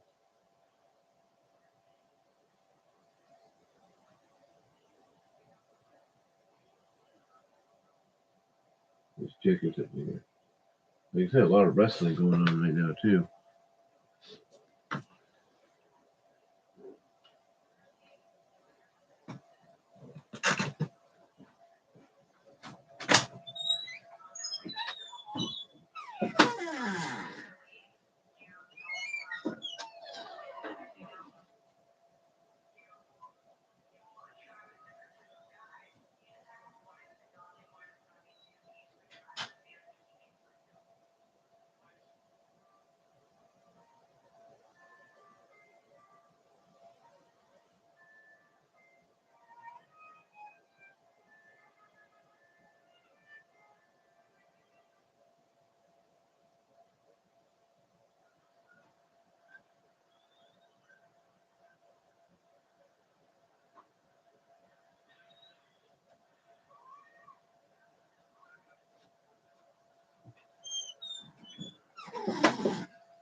Really for the opening kick, because of the opening kick, Rashid Shaheed took it back for a 95-yard touchdown. They have not looked back since. Up 27-6 midway through this third quarter.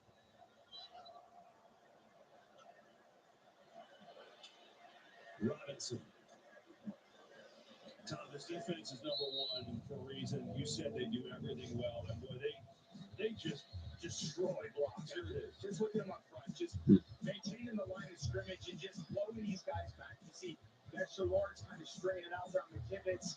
Whenever they're engaged, they lock out and they control every block. So as soon as the running back makes a cut, they throw their blocker up and then they make the tackle. It's really just unbelievable how well taught they are, but also the caliber player. And John Schneider deserves a ton of credit for what he's done with this team.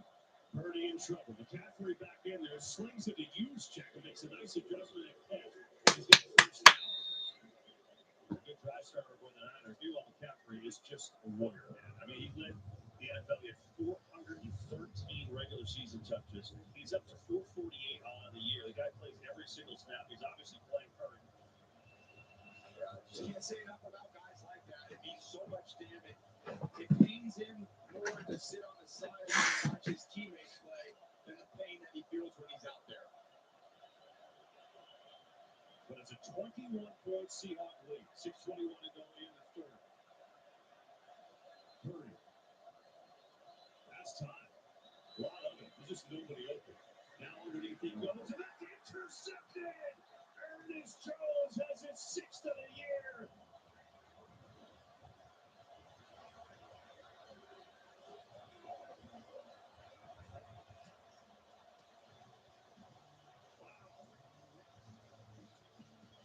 These Seahawks are something else. So hard to get any yard. Couple turnovers, why not? Up by 21 in the division. Well, guys, you got this. I know people are going to be like, this is not good. I know like I said, my brother-in-law, my middle sister's husband is not too good. I guarantee you that. Yeah, I guarantee you that he's not too thrilled. But I'll tell you this: if the impossible happens, and it won't, because the Niners will come back.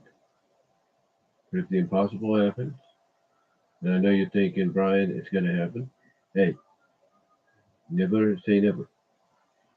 I'm going to tell you right now, if it happens, and they meet up with Chicago, because Chicago's got LA tomorrow, you're looking at my family going to be for the Bears.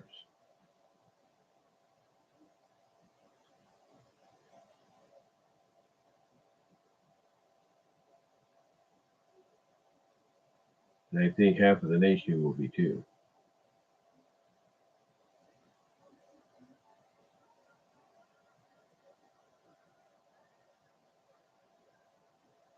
It's not over till it's over. It's not over till it's over. That's the whole point. And the guys, super chats are open. Please get those on in if you would like. Give me your thoughts on the game so far. What do you think is going on here? And do you think this is just something that's always scripted during playoff season? You know that they're gonna randomly choose their teams and be like, okay, that team goes in, that team goes in, that team goes in, that. You know, let me know. Let me know what your thoughts are.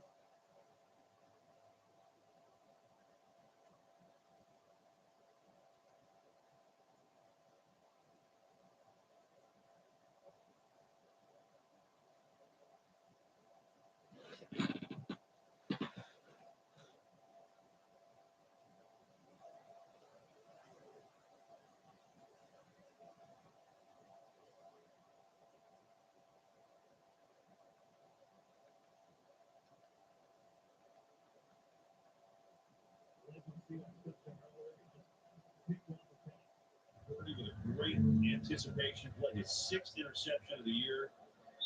He's really been a stabilizing piece for that defense. They went out and got him early in the year last year in October. He's done a great job. Another great boy, KB, just in terms of his tackling, his playmaking, his physicality, his kind of quarterback of the defense. Give him a ton of credit for this number 1 ranked Seahawks defense. Here is Darnold on the play action. Jackson Smith and Jigba makes his 3rd catch. Let's go back to this play by Ernest Jones. Yeah, you could just see the coverage here. Watch this. This is just called cover 4. All these players are just playing in their deep quarters. Here, he's covered. He's actually got body help. He's covered. So Purdy's got to hold on to the ball. So he's just surveying the field. He's done that a few times successfully tonight. But anytime these plays are a little bit off script, they're so unpredictable. So you hear that word, script. People don't like hearing that because it'd be like, oh, great. So that's what this is now. It's like a physical. It's one of those sports that's like it's real, legit. You know, with all the hits and everything, but it's also scripted. And it's interesting, right? Because he only played 4 snaps the entire year. Cross had been out with a hamstring injury the last 3 games, and Josh Jones suffered for him. But Jones is out tonight. So they've got Knight, the rookie, out there. And I don't know if Cross aggravated something, but we'll keep an eye on that. He's had a great season. Yeah, fortunately, with the 21-point lead, Coach Kubiak factored that into all of his play calls. I wouldn't expect just a flat pass. I still like the idea of run play action as much as you can. Play at least 50 pass downs that they've done a great job of all season. 35. Darnold throws the wide open. He's got Walker who makes an acrobatic catch and a 1st down. Why not? Yeah, this is a little pick play, and it's very legal because you do it at the line of scrimmage. The receiver picks Walker's linebacker in coverage. See on this right side of the screen right there, Cooper Kupp gives D. Winter a little shoulder, but because it happens at the line of scrimmage, that's legal. That's how you get open by 10 yards. And a nice throw and a better catch. Yeah. 92 scrimmage yards for Walker, who's a really good receiver, but they've got so many other options. Doesn't always get to him. It has tonight in a lot of different ways. And it's 1st down. Shaheed's in the backfield this time. They're going to give it to Rashid Shaheed. Tries to get to the end, but that's how he's corralled by Dean Winters. Jeez. He's been pretty active tonight. Another nice play from him. I mean, he's been in that linebacker room with Fred Warner for a long time. Before that, Drake Greenlaw. D. Winters always kind of looked like a younger version of them. He's just looks like he gets shot out of a can. He can go sideline to sideline with anybody. You see him right here. They're trying to run that ball kind of east and west, and they challenge yet a bunch. He's probably the fastest guy on the team at over 20 miles an hour. That says a lot when your inside linebacker has that type of speed. Yeah, led the team to tackles this year. Second and long. Here's Dalton. On the near side, Cooper Cup makes the catch, first down. And Cup taken down at the 15. Fifth catch of the night for Cooper Cup. Oh, man, way too easy there. That is easy pitch and catch. Julian Love, the safety, that's Stout, I'm sorry. Just that little wiggle. Stout gets out of control as a young player, and Coop with his shiftiness just breaks it down. It's like I've been doing this for a long time, son. I know exactly how to shake and bake. Former Super Bowl MVP, won the Triple Crown with the Rams. Game-winning catch in Super Bowl 56 with 15 to go.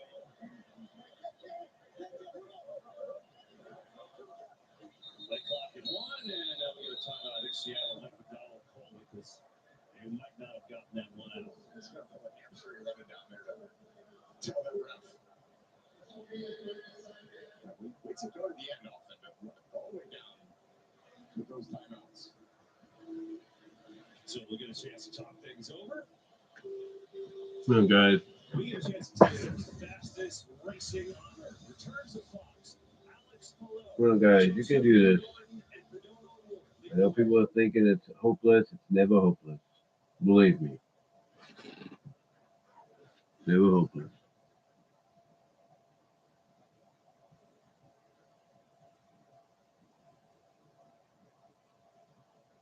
Super chats are open, guys. You want to get those on in.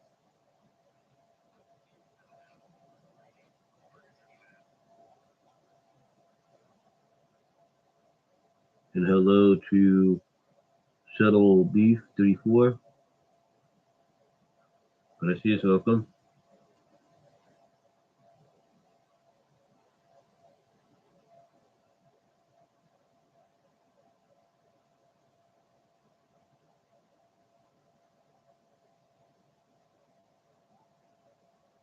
Uh-oh. Just missed it. Another touchdown.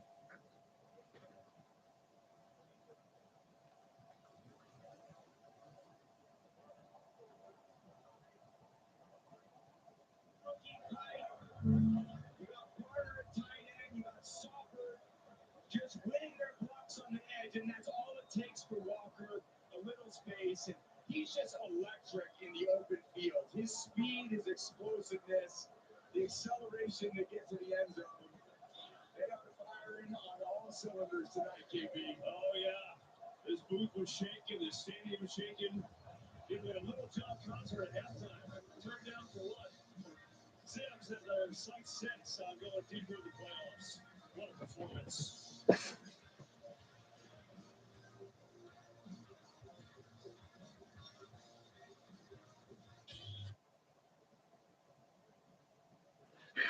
Yeah, it does seem a little hard right now, but never say never. I mean, historically, stranger things have happened. Still got about 2.5 minutes in the third, and then you got the whole 15. The other one, so stranger things have happened. There's no doubt. And I know people are going to think, well, this is on Shanahan. He's training the players too hard. Yeah, it might be on him. It might be, but Shanahan's a old school kind of guy. He'll come up with all kinds of trick plays if he needs to use them, and he will. But he's old school. He's like basically, hey, fight through the pain. Do what you gotta do. Fight through the pain. But he's someone that's not going to give up. He realizes that basically, yeah, they're down by 28, but guess what? Stranger things have happened. They have happened. And thank you for all the likes, guys. Really appreciate it. Yeah, but stranger things have happened.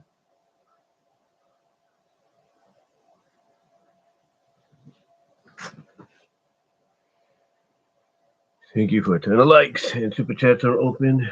If you guys want to get those super chats on in, it'll be greatly appreciated. And after after the live stream's over, it might take about a couple of hours.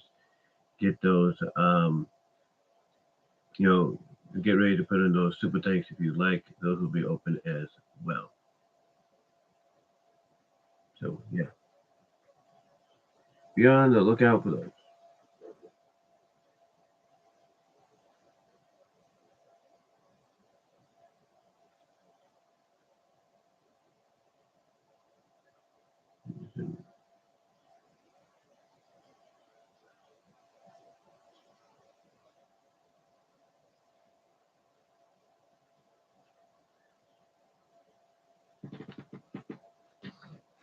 Let me double check something here, guys. Had to fix the description in there, guys.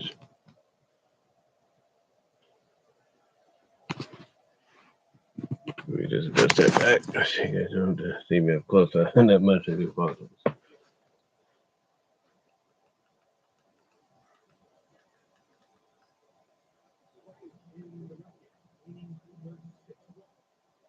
And there's 6 defenders.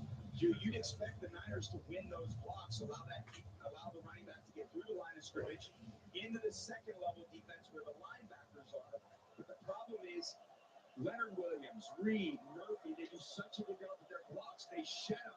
The ball never even gets to the second level, KB. It's just absurd run defense, and it complements their pass defense perfectly.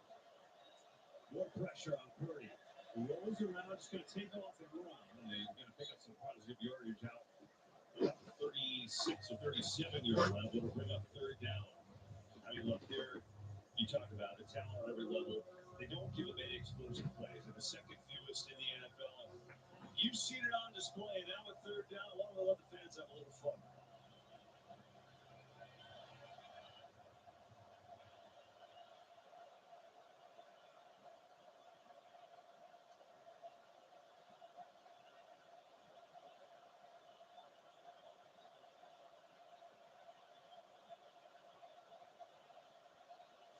Three. Four-man rush. Purdy far side. It is dropped to one Jennings and right in his hands. And I think Rico may have gotten a little hand in there, but either way, it's 4 for 3. Oh my goodness. Good play design. They run this switch release where Jennings gets a little pick on Woolen and right in Jennings' hands. Maybe that goes slightly more to the outside, but that hit him right in the belly. Just been one of those nights for the Niners, KB. Nothing seems to be going right.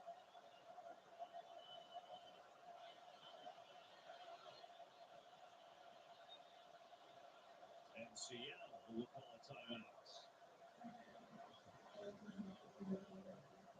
timeout. Interesting. So, Seattle has perfectly positioned themselves number 1 seed to win today. They get to host New Orleans at Rams Chicago game tomorrow. That should be really interesting. Obviously, we know Seahawks and Rams play 2 pretty epic games this year.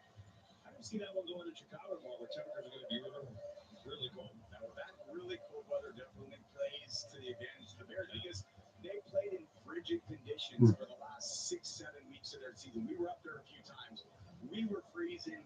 It didn't really affect that offense very much, the Bears. They're able to run the ball so well. Caleb scrambles when he's not there. He's got big-time targets at all 3 levels. Ben Johnson always has his scheme plays. It's going to be a Herculean task for those Rams to go in there and win. And look, anything's possible with McVay and Stafford. I can't wait to watch that game tomorrow. 4th down, it's Purdy. Pressure in his face again. Evan Murray gets away. Purdy runs for his life. Chased out. Throws as far as he can take it. And it's knocked down. Incomplete. Not sure if they're going to say that he stepped out of bounds way back where. And I think that is going to be a ruling. Either way, Seattle takes over. Last 2 games against Seattle D. San Francisco 0 for 5 on 4th down.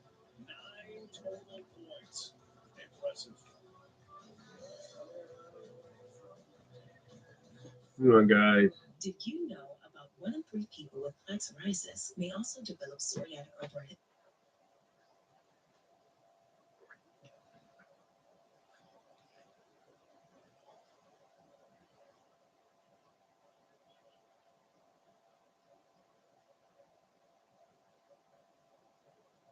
Be right back. Your user.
I was in the quarter, okay, that's why.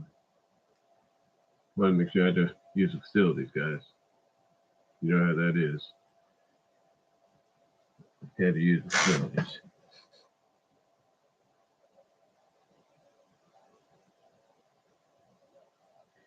Super chats are on, guys, and get up your thoughts on it in the live chat. It would be really helpful and everything. Yeah, I am a little down because of what's going on, but you never know. You never know. You know, I try to stay positive. That's the one thing about me. I try to stay positive. You know.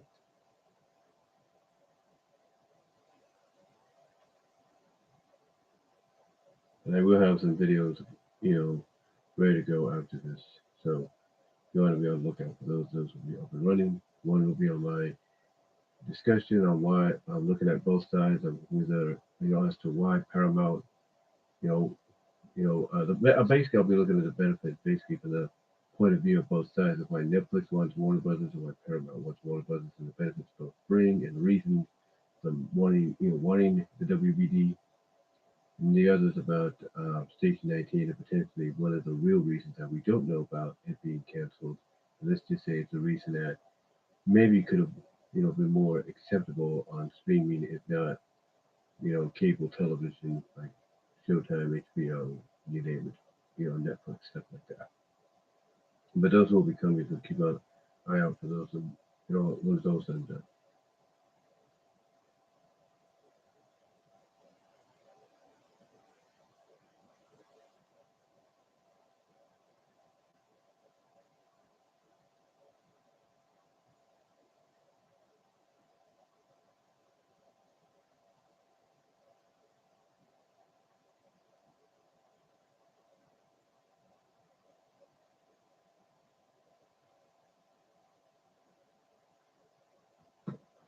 game is back up.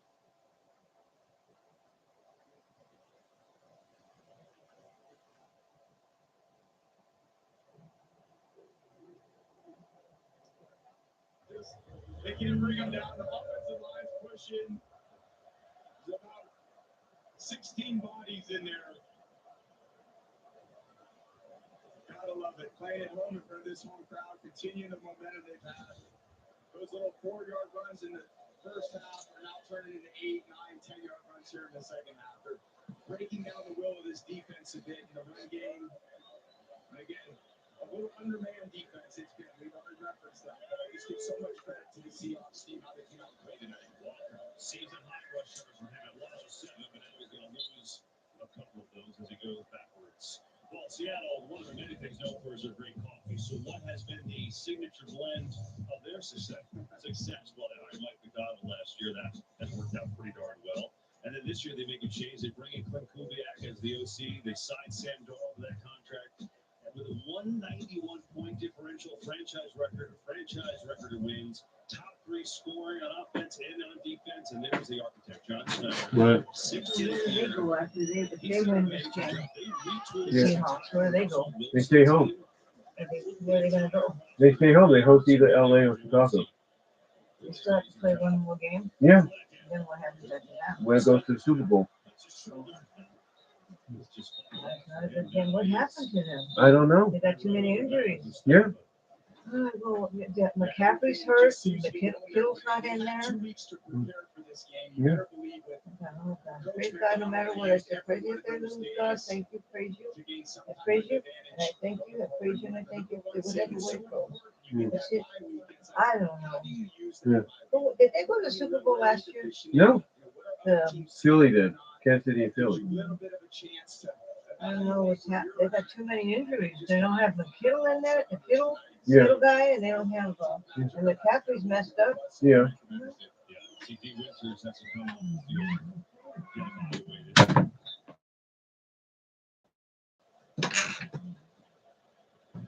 And so it's third and goal, excuse me.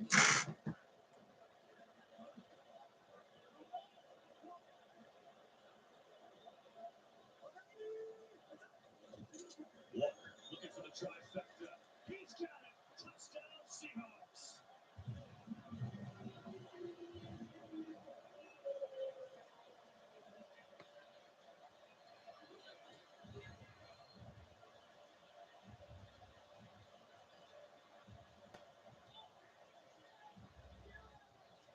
Wow, just off the right side.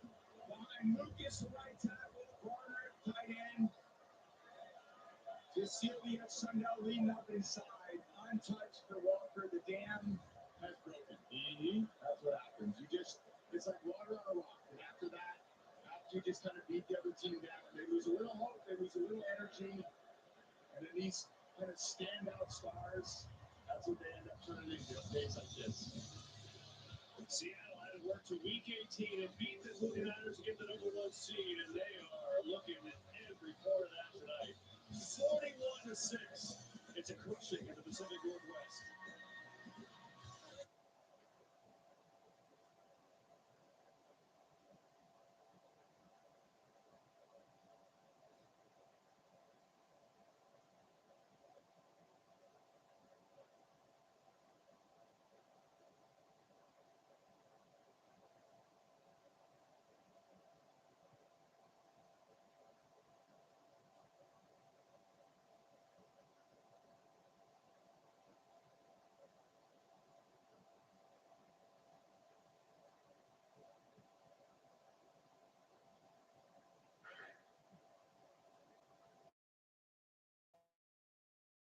I'll watch this all the way to the end because that's what I'm committed to.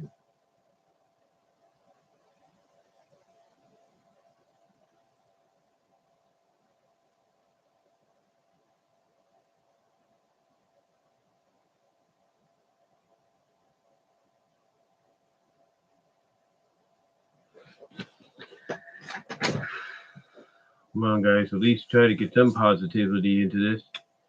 Honest, the truth, guys, is next year you're gonna have some old faces. And you're gonna have most of these guys back and some new.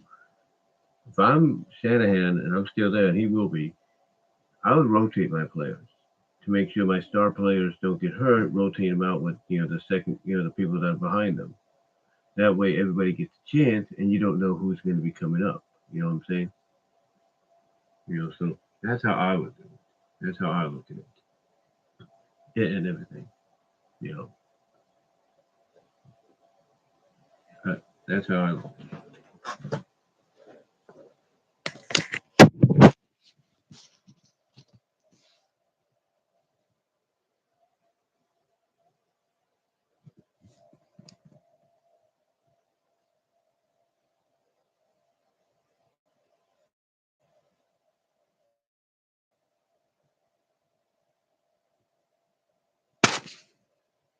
With the stinger, you heard Tom tell us that information, cutting through it, and I'm sure that didn't feel great. Oh, man, what a warrior he is. And the amount of touches he's had this year, the impact that he's made on this team, everything in this offense goes through him. He is a warrior. Hard to see him hurting, but that's the kind of guy he wants out there fighting with his teammates. Third and one, the quarterback sneak, and Purdy is going to pick it up. It's just kind of remarkable, too, KB, what this Niners team has done this year. I mean, to celebrate them, I know tonight it's a blowout. It's 41-6, but the resilience, the adversity they've dealt with all year with the injuries, this is just an incredible organization led by Kyle Shanahan. They do so many things the right way to get to this point.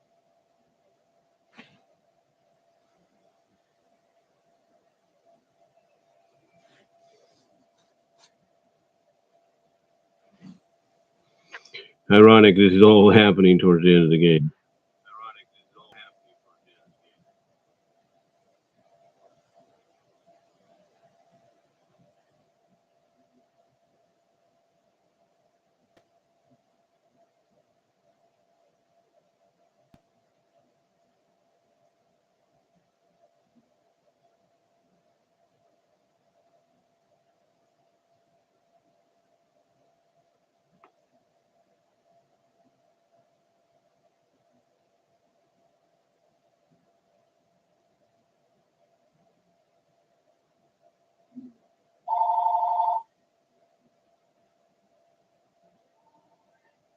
Mm, mm.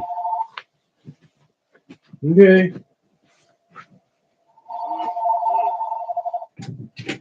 Hello?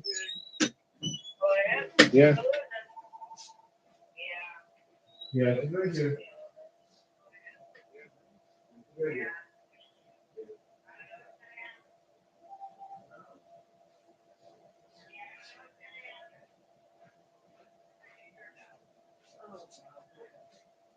They had a lot of injuries too.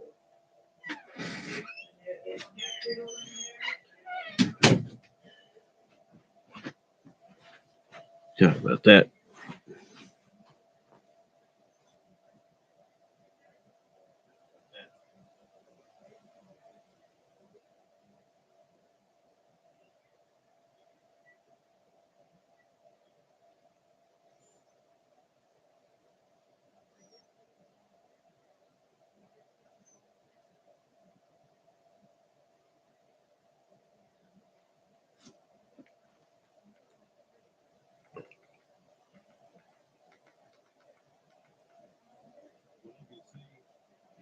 You gotta go ride that great wheel night. Why not? I mean, it sounds like it's like a party down there. What about throw a fish? Or catch a fish? In Pike Market? Yeah, why not? I did that once with the baseball guys. And how'd it go? I hung on. Let me tell you, it is slippery, man. It's hard. It's hard to do. Here is Valus Jones who gets a carry as Drew Lock is in the game.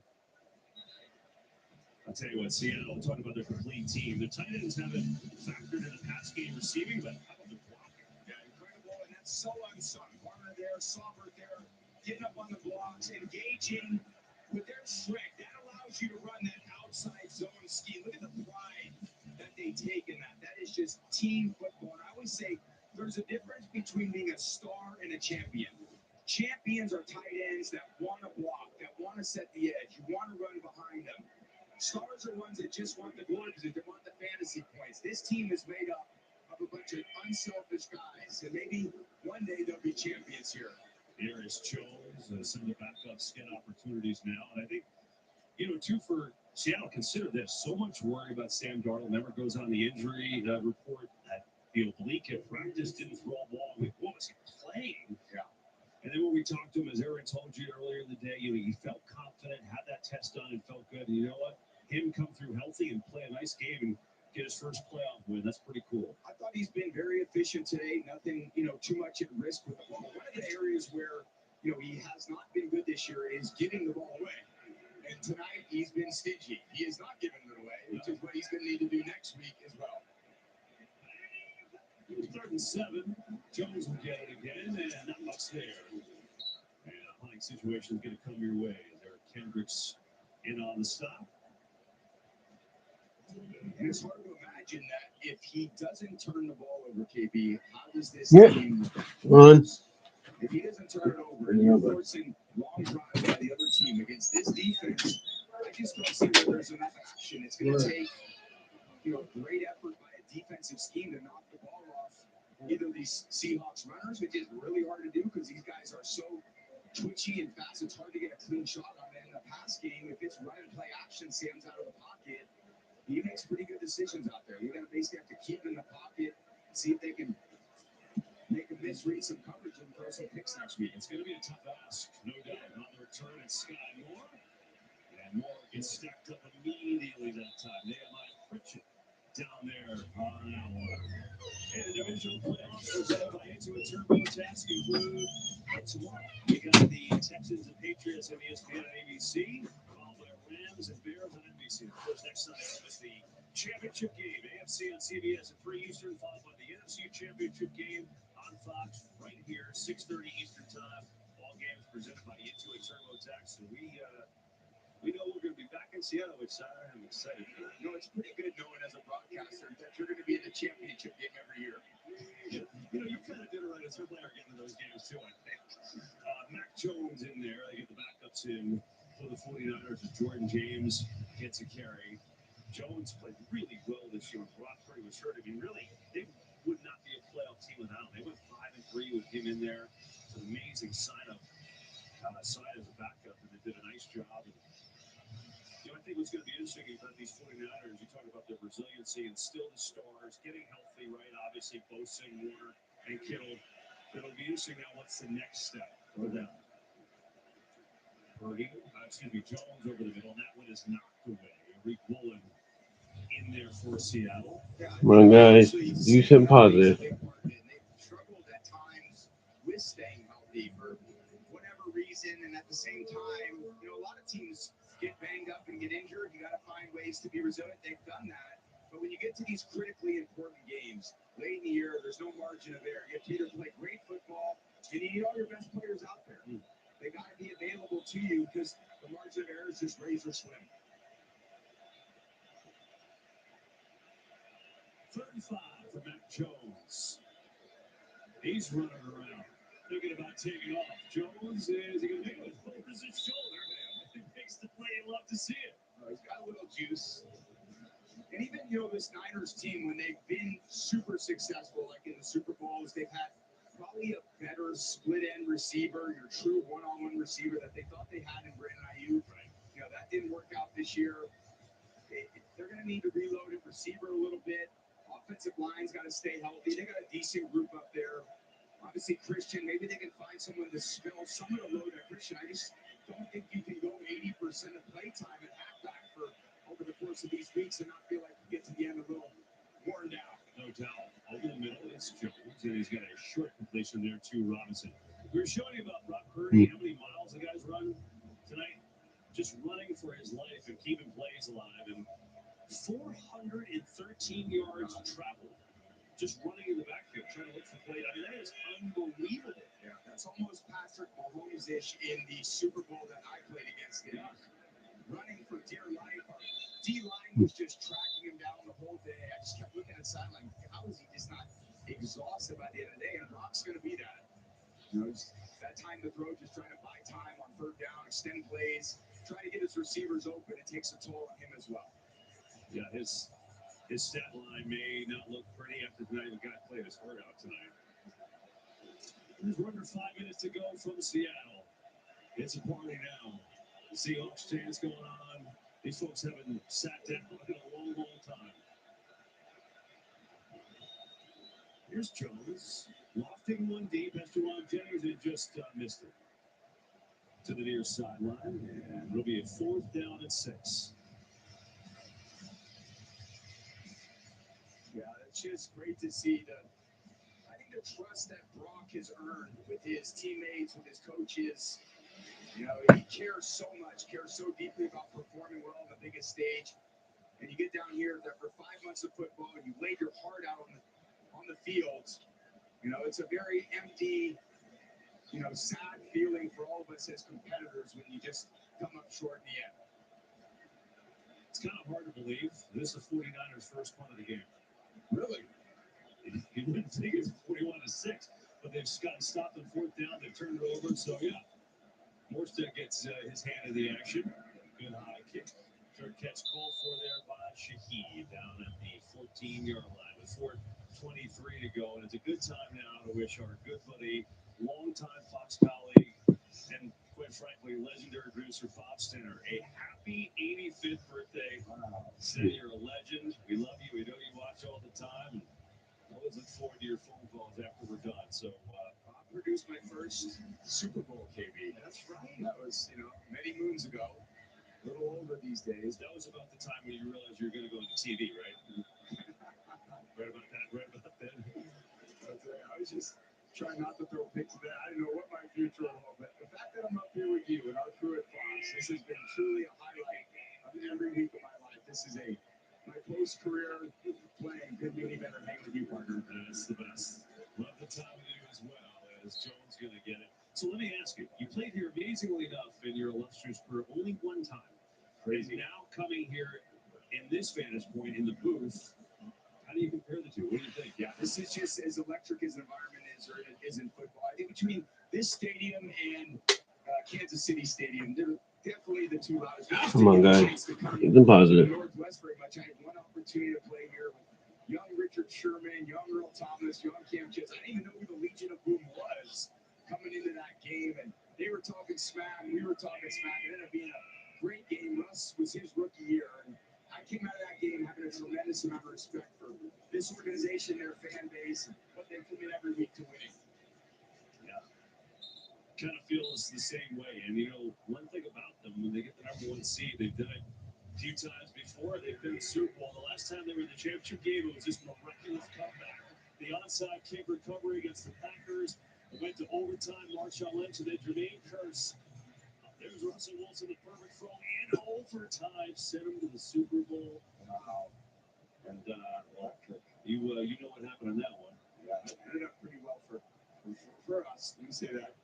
I was on the winning end of that. And I saw Marshawn, actually, who I love. I saw him on FaceTime. Someone was had a FaceTime on him on the field, and I got a chance to say, not that I could hear much, but, 65,000 fans screaming. But good to see his, that big smile of his. Yeah, it's that was fun watching you FaceTime Marshawn Lynch on the field. That was great. Went back and watched the Beachquake a couple times this morning just to kind of get in the vibe, just to get in the moment. What an electric play that was. Can you imagine this place rocking? I remember Matt Hasselbeck handing that ball off and then being all the way down there to the end zone celebrating with his teammates. one of the all-time great NFL plays, and only Marshawn Lynch could have done that. Goodness. You're getting a lot of Seahawk reunions. You know, there's a Matt Hasselbeck, number 8, tremendous quarterback for a long time, great pure passer of the football. And there's some punters are now involved. It's like they want to have a step line in this game. Here's Scott Moore. Going to get to the edge, and it's just not there. Seahawks with their team speed evident again. Tyrese Knight with the tackle with 1:54 to go as we hit the 2-minute warning. That gives us an opportunity to welcome you to the broadcast booth. He's Tom Brady. I'm Kevin Burkhardt. So glad to have you on board tonight. And I'll tell you what, it's going to be a tall task. Whoever wins that Rams-Bears game next week, and obviously the Rams play 2 epic games with Seattle this year, coming here against this team, this defense, with this crowd, that's going to be tough. Yeah, whoever the opponent is, you better hope they play less than their best. Because tonight, they were on point. Yeah. Special teams on point. Defense, the way they swarm, the way they rush the quarterback, just electric defense. And offensively, it's not like we call JSN's name very often. He wasn't making these explosive plays in the past game. They have enough offense to their running backs, the screen game. It's just, they can get up there in points at 41 without even having, Sam throwing for more than 125 yards today. Yeah. Jackson Smith and Jiggle, who led the league, receiving nearly 1,800 yards. They had 19 yards on a touchdown today, and they got 41 points on the board. Gives you an idea just what kind of effort it's been in the final moments of this game. And then this defense, number 1 in the league, and tonight, a problem. 3 takeaways, 3 times they stopped the 49ers on 4th down, 13 pressures, a couple of sacks. That's why they won a franchise record 14 games this year. Get the guard involved. As our game tonight produced, as always, by the great Richie Zions, our director Rich Russo. Had a good season, guys. Sometimes you need to do the downs to get the ups. So, yeah. You guys did good. There's always next year. You know what? You know what's crazy? I think you're going to learn from this. And again, as I mentioned earlier, if I'm Shanahan or any coach that has a team that's like the Niners, I would just rotate my players, starter, backup and all that, just back and forth, just rotate them so that way nobody not only doesn't get left out, but nobody gets hurt. It's one of those situations. And you know what's crazy? This is the only time. You know what's crazy is that um, this is the only time actually, or the only game so far in the playoffs up to now. This is the only game up to now. I'm being honest with you. I'm telling you honestly right now. What I was trying to say. Oh yeah. What I'm trying to say is I've got a feeling. They're going to learn from this. They're going to learn from this. They're going to bounce back from this.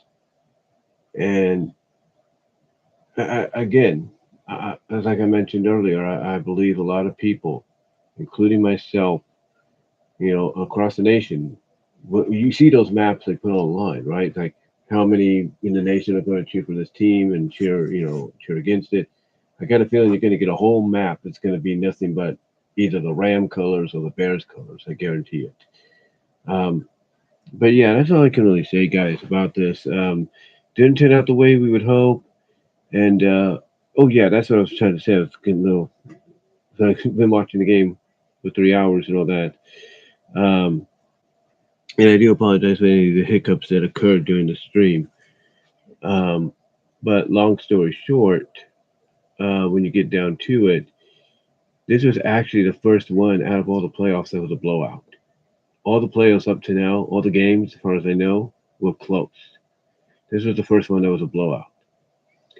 And I truly believe, in my opinion, my honest opinion, I think it's like I mentioned earlier. You got the whole Kyle Fletcher thing, not Fletcher, but whatever his name is, the guy that the Dodgers signed. Let me see. What guy?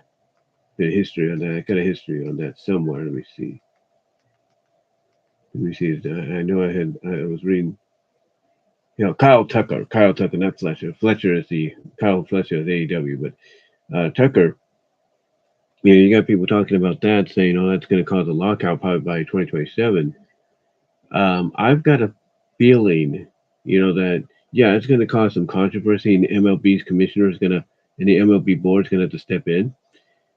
And I've got a feeling you're going to get something similar here with, Lumen Field, Empower Field, the new Highmark Stadium, all these stadiums for the football that are designed a certain way. You're going to have a ruling coming down real soon to where it's either you have to rebuild them, restructure them so that the noise isn't so encapsulated or encapsulating, I should say, or what they're going to have to do is put a rule out that's basically to the fans that says no playing or no action, no plays are going to be made until there's complete silence. In other words, like tone it down, even for the visitors. I've got a feeling that's what's going to happen, but we'll have to see what they got planned. But anyway, though, guys, thank you all for watching, and I do apologize, like I say, for the hiccups and all that here and there.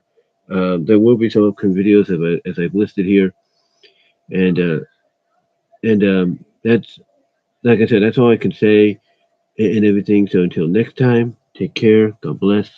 I am out, and again, I've got a feeling that a lot of people are going to be Bears fans or Rams fans going into Seattle next week. Take care. God bless.